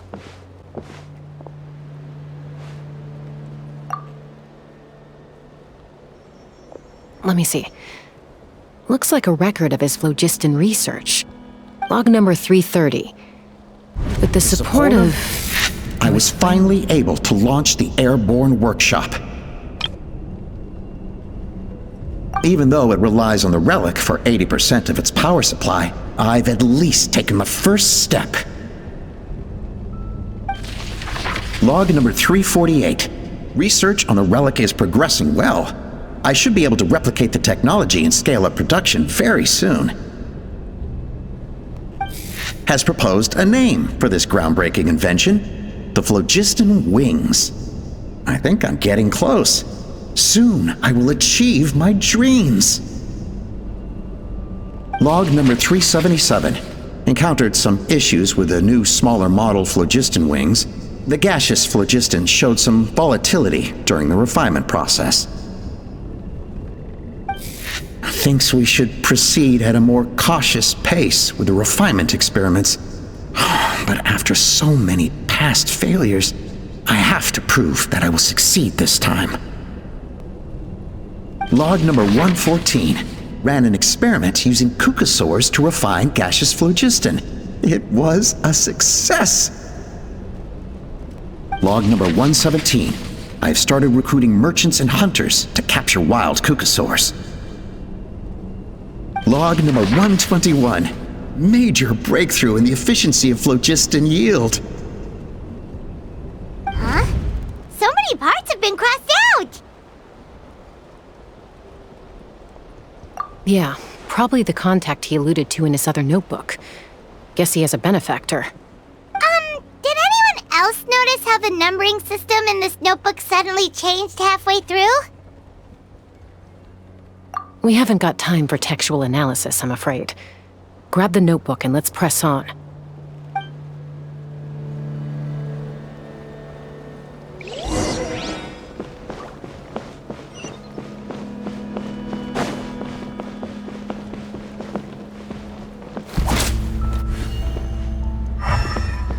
Huh. Never seen one of these before. Looks like this was built with the Cinder City components, too. You're not thinking of giving it a nice hard kick, are you?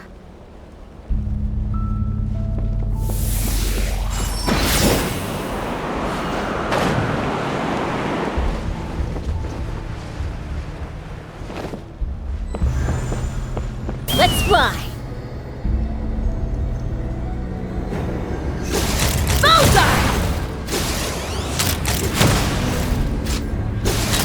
Whoa! What's that mechanism doing? It's asking for a nice hard kick where it hurts. Aim for the weak spot.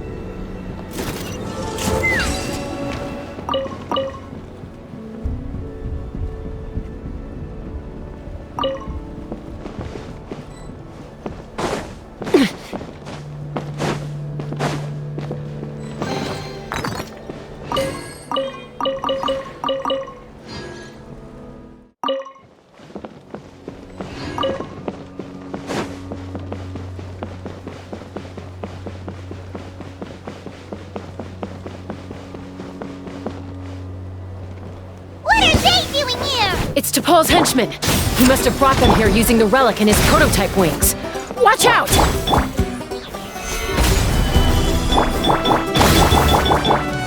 Take me up! Open fire!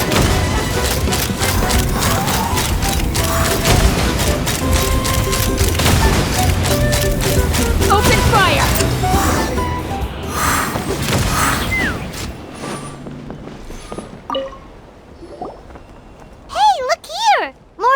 Notes!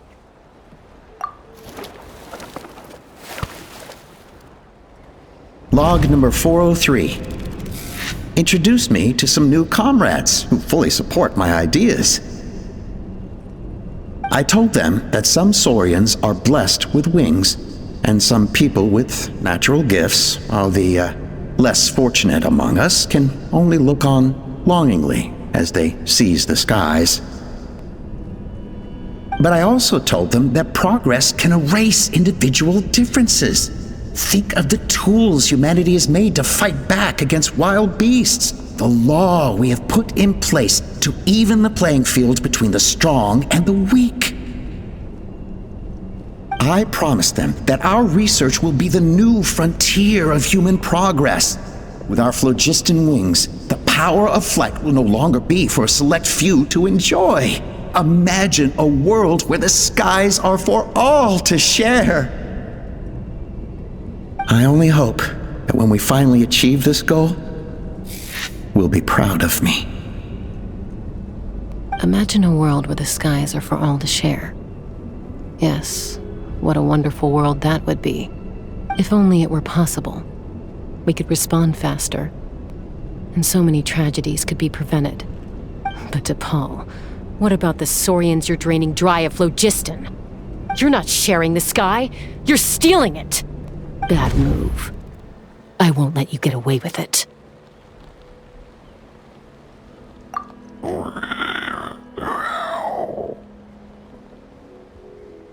I'm fine. Let's keep moving. I don't think we'll find anything else here.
Looks like we've reached the center of the workshop.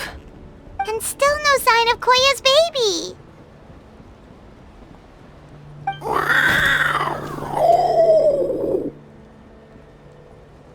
Let's search this area for now. If we still can't find Chime, we'll double back.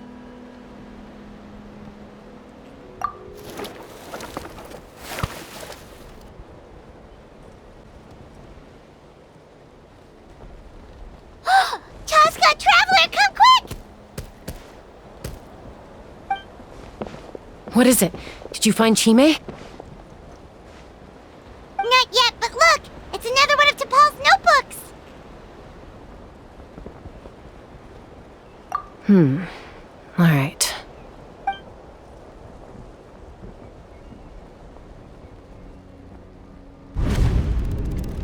Log number 428.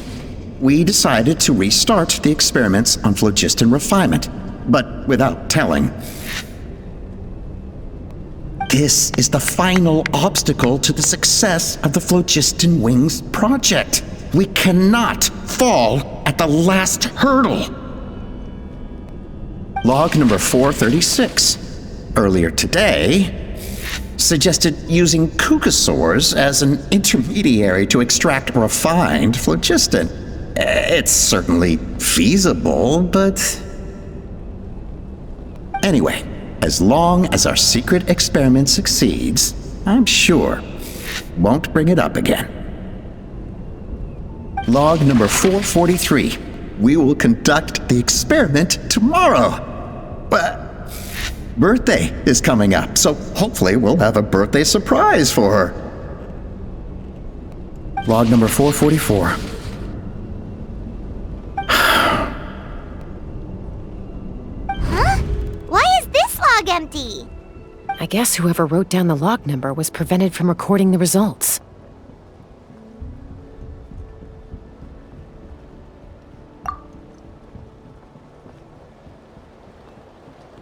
Log number 0. We lost many comrades in the accident. Among them are friends, lovers, and children. But we cannot stop now. We will keep their legacy alive and carry their dreams forward. As of today, we are scrapping the artificial refinement method.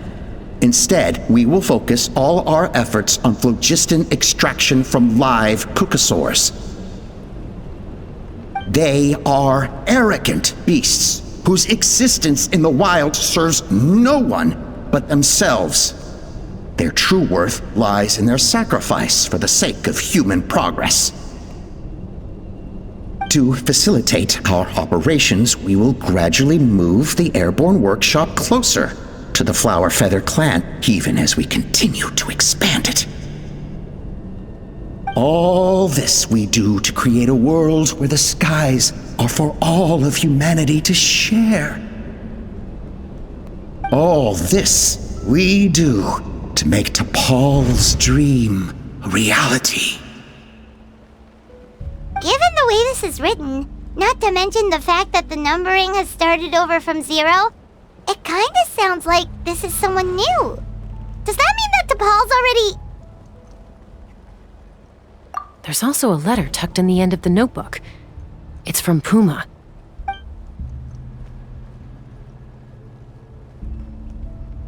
T'Pol, I don't know where you are right now, so I don't know how to reach you.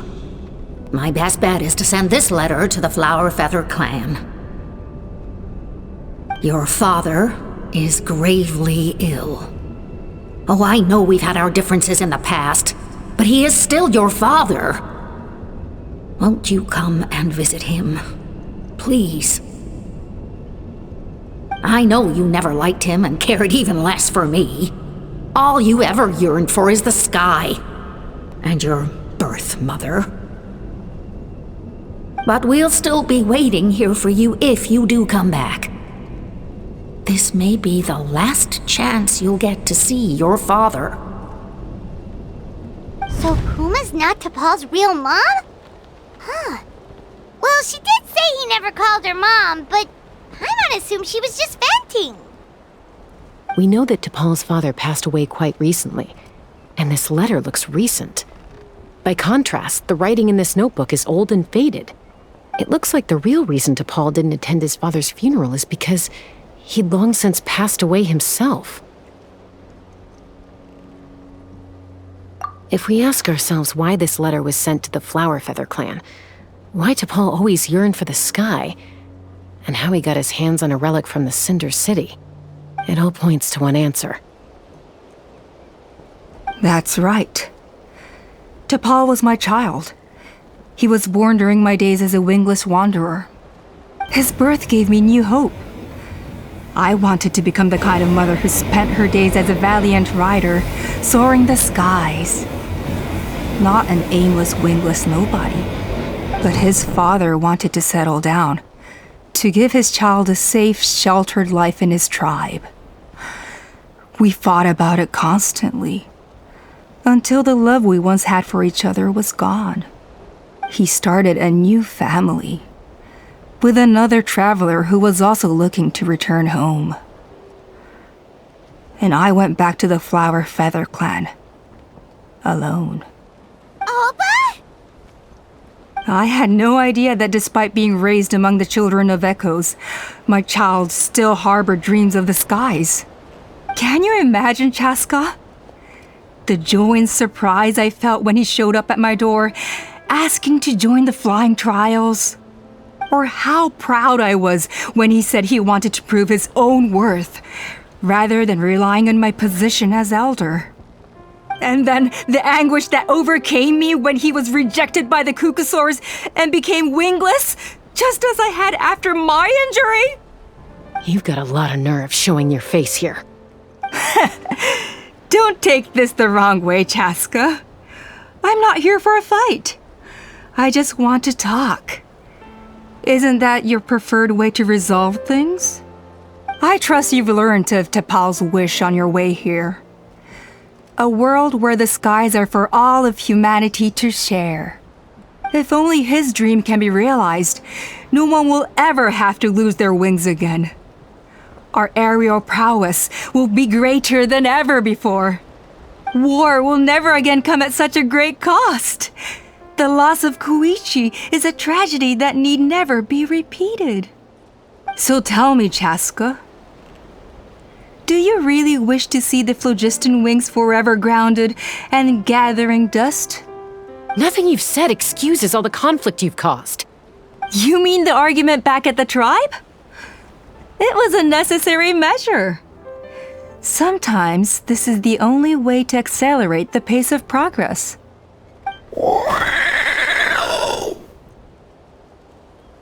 Is a mother harming her children when she coaxes them into swallowing a bitter pill? Of course not. It is a brief moment of suffering for the greater good, and the child would come to understand this in due course. The phlogiston wings are that bitter pill. We will never progress as a tribe if we cling to the scraps the Kukusaurs offer us. Once the people have embraced the phlogiston wings, they will never look back. Even if they learn how the refined phlogiston is sourced. They will convince themselves that the sacrifice of a few Kukusaurs is a small price to pay for our dominion over the skies. But this I had not anticipated. I barely had the chance to introduce the phlogiston wings to the tribe before you found this place. Your plan was hardly foolproof. Yet, it can still be salvaged. Chaska, traveler, you are the hope of humanity. I'm sure you have your doubts about my methods, but know that my love for humanity and for Natlan is genuine. You know me, Chaska. And you know that I've always treated everyone in the Flower Feather clan as my own children, as fellow humans. Surely you can understand my perspective. Hey, quit the quips! This is serious! Alpa, Natlan doesn't belong to humans alone. And truthfully, neither do I.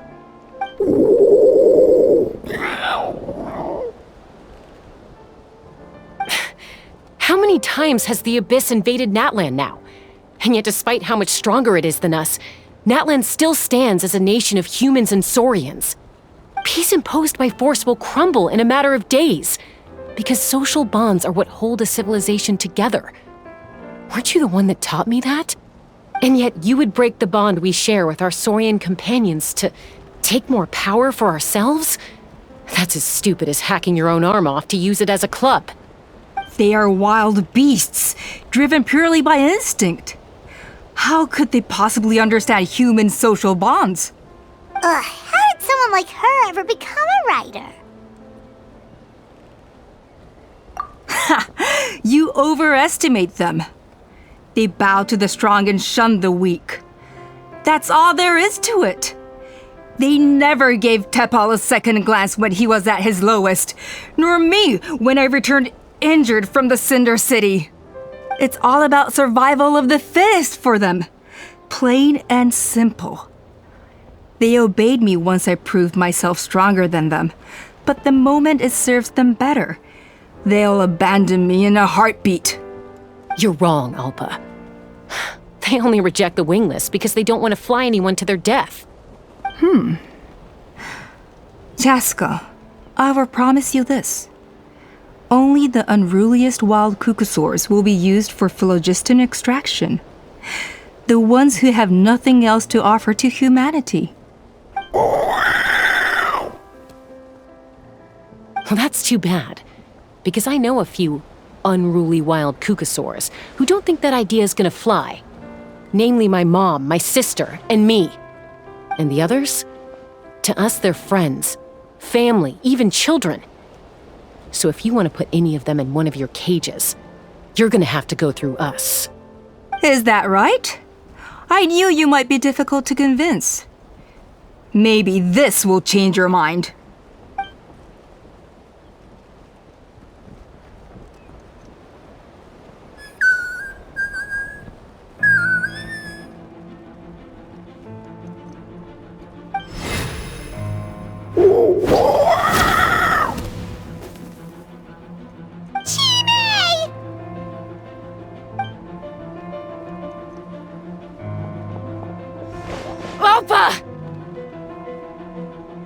Careful! Don't make any rash decisions. Unless you want to see her suffer.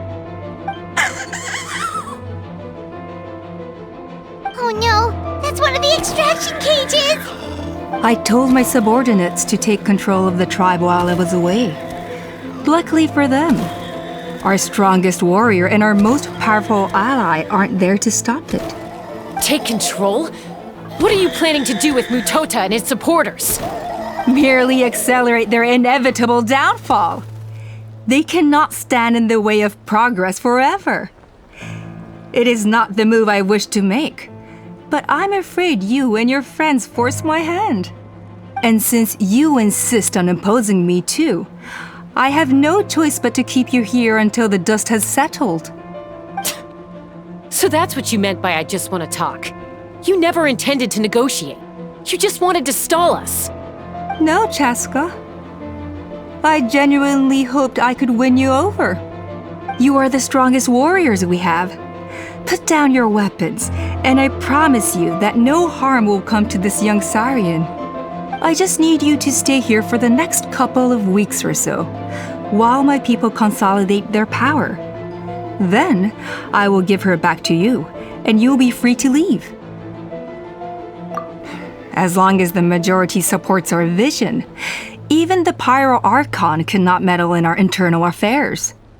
Your vision is deranged, and the Flower Feather Clan will never support it. You sure about that? Then wait here and see. Time will tell. What do we do? Even if the whole tribe fights back, Mutota's in grave danger! Stop delaying the inevitable! Drop your weapons and get into the cages, now! She's still holding Chime hostage. Is there really no other way?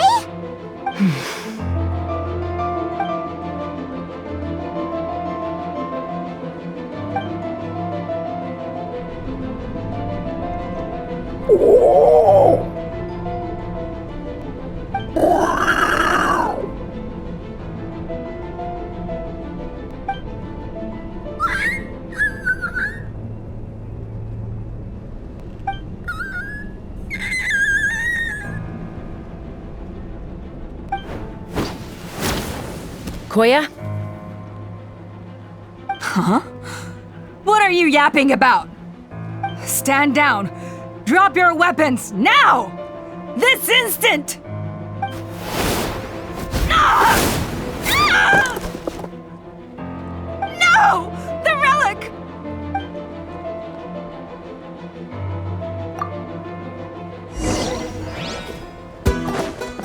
Let's ride!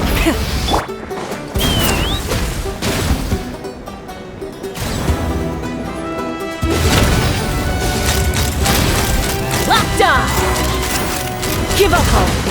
Master Scorched, what will it be? What's up with this relic?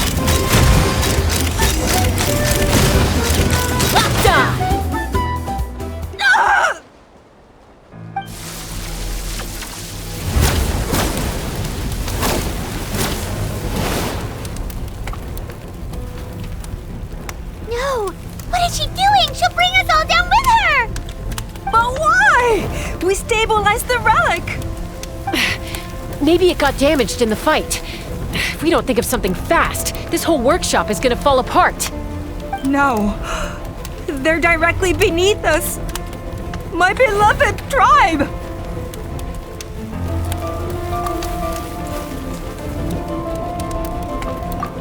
Okay,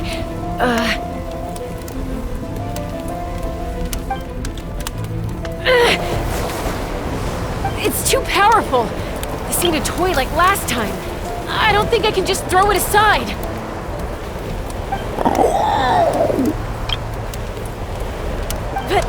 But we need to get it far away before it explodes. Then the tribe will be safe, and so will this workshop. Koya, remember when we were kids? Come on, let's take this thing high up into the sky.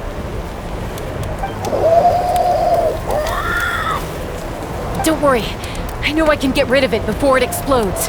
We're talking some surface wounds at most. All I need is for you to catch me at the end, just like old times.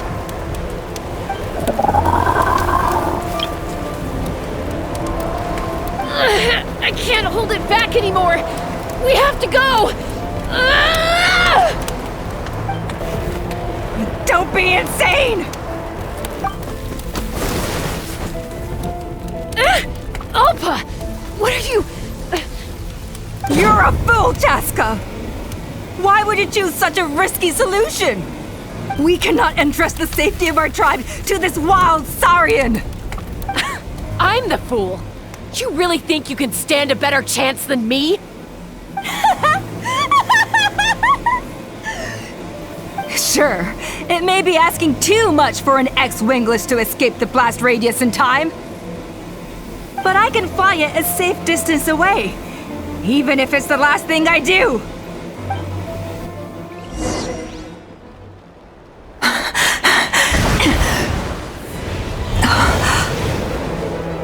Here, this should be high enough to save the clan.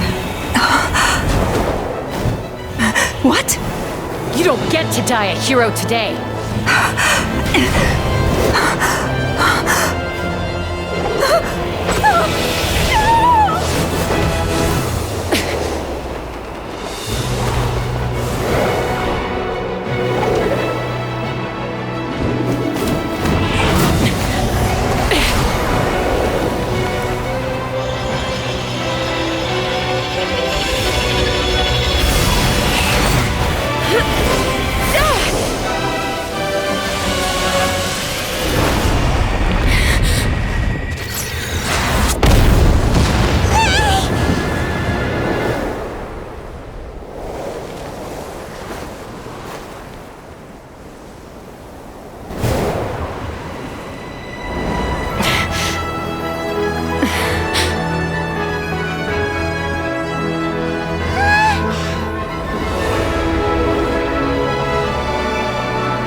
Are you hurt?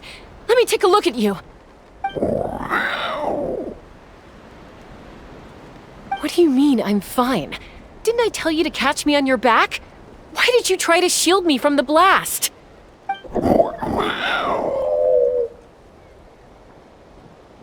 accident? Yeah, right. Seriously, you're as stubborn as ever. Chaska! Koya! How are things looking here?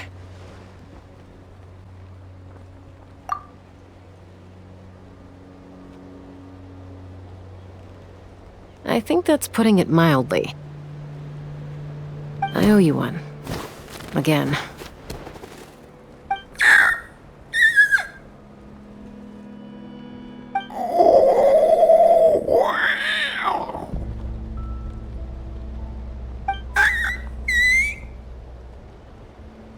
Oh, but be honest. Do you still think kukuzors can't form bonds? Mom, I'll figure out the refinement problem. I'll find a way. You don't need to worry about it. I just need some more time. That's all I ask. Please just trust me. Just this once.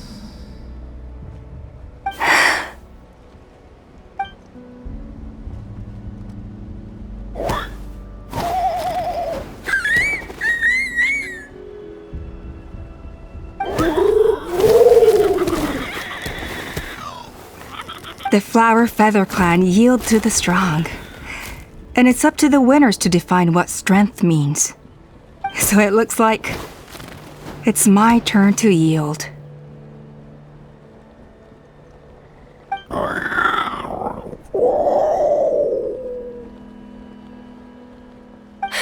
Koya!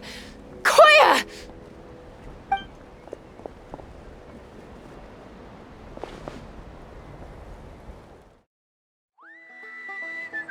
So, you're absolutely sure it's not because of the explosion? Yes, for the 10,000th time, I'm sure. The blast barely touched her. The reason she fainted was old injuries playing up, compounded by overexertion in recent days. The moment she finally relaxed, all the built-up stress finally caught up with her. And no wonder. Honestly, she's just like you. Anyway, now you know how we feel when you go off risking life and limb. Your mother and I would both appreciate it if you lived less dangerously.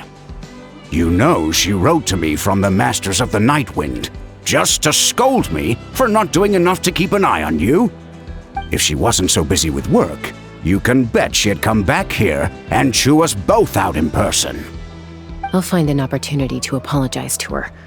I promise. You'd better. No more avoiding us, okay? And don't get me started on all the checkups you've missed. Got it. Got it. Huh? Koya? You're awake. I'll go let everyone know.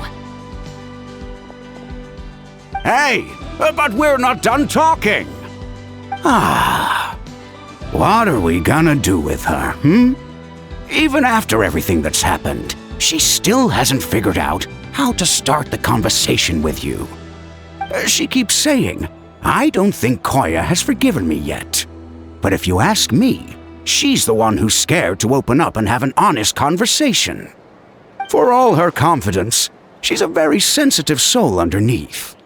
You'd think as a peacemaker, she of all people would know how to reconcile with her family after a falling out. She must have been a handful growing up. Thank you for being there for her. And of course, thank you for keeping her safe when you were up there in the sky. Koya, Uncle Cusco, we're here! Ha! I was just telling her that she's not to go chasing danger with Chaska ever again. Cusco, I understand how you must feel. But it's all thanks to Koya and Chaska's efforts that the airborne workshop didn't come crashing down on our heads. Oh, Paimon almost forgot to ask. They didn't hurt you while we were gone, did they? Thankfully, when her co-conspirators tried to arrest me, I was out coaching Koya and Junan. The two of them were a huge help. They took care of things while I went around rallying the resistance. So, in the end, Alpa's would-be revolt didn't really get off the ground. And as it turns out, not all of the wingless want to see our dear Saurian friends replaced with phlogiston-powered gizmos. I'm so sorry you got mixed up in this, by the way. We should have caught on to Alpa's scheme sooner. We could have saved so many kukusaurs from getting hurt. Most of the airborne workshop has now been dismantled. We've just left one small, harmless part intact and repurposed it as a jail for Alpa and her cronies. Let's see how they like being locked up in a sky prison. So, it looks like there's just one less conflict left to resolve. Peacemaker, you're up. I said I had to wait until things had blown over, didn't I? And now they have. But I still have no idea what to say. Koya, I just want to say, I'm sorry for how things went down back then.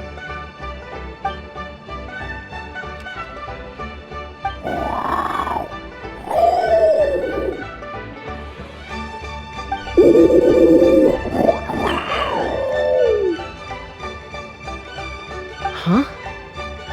Does this mean you're not mad at me anymore? There's that family likeness coming through again. But that day, when we ran into each other...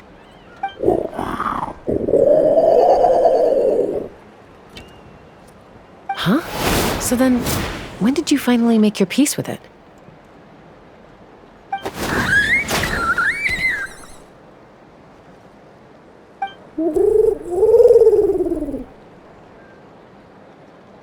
Oh, it's Chime and Chimpu! They're here too!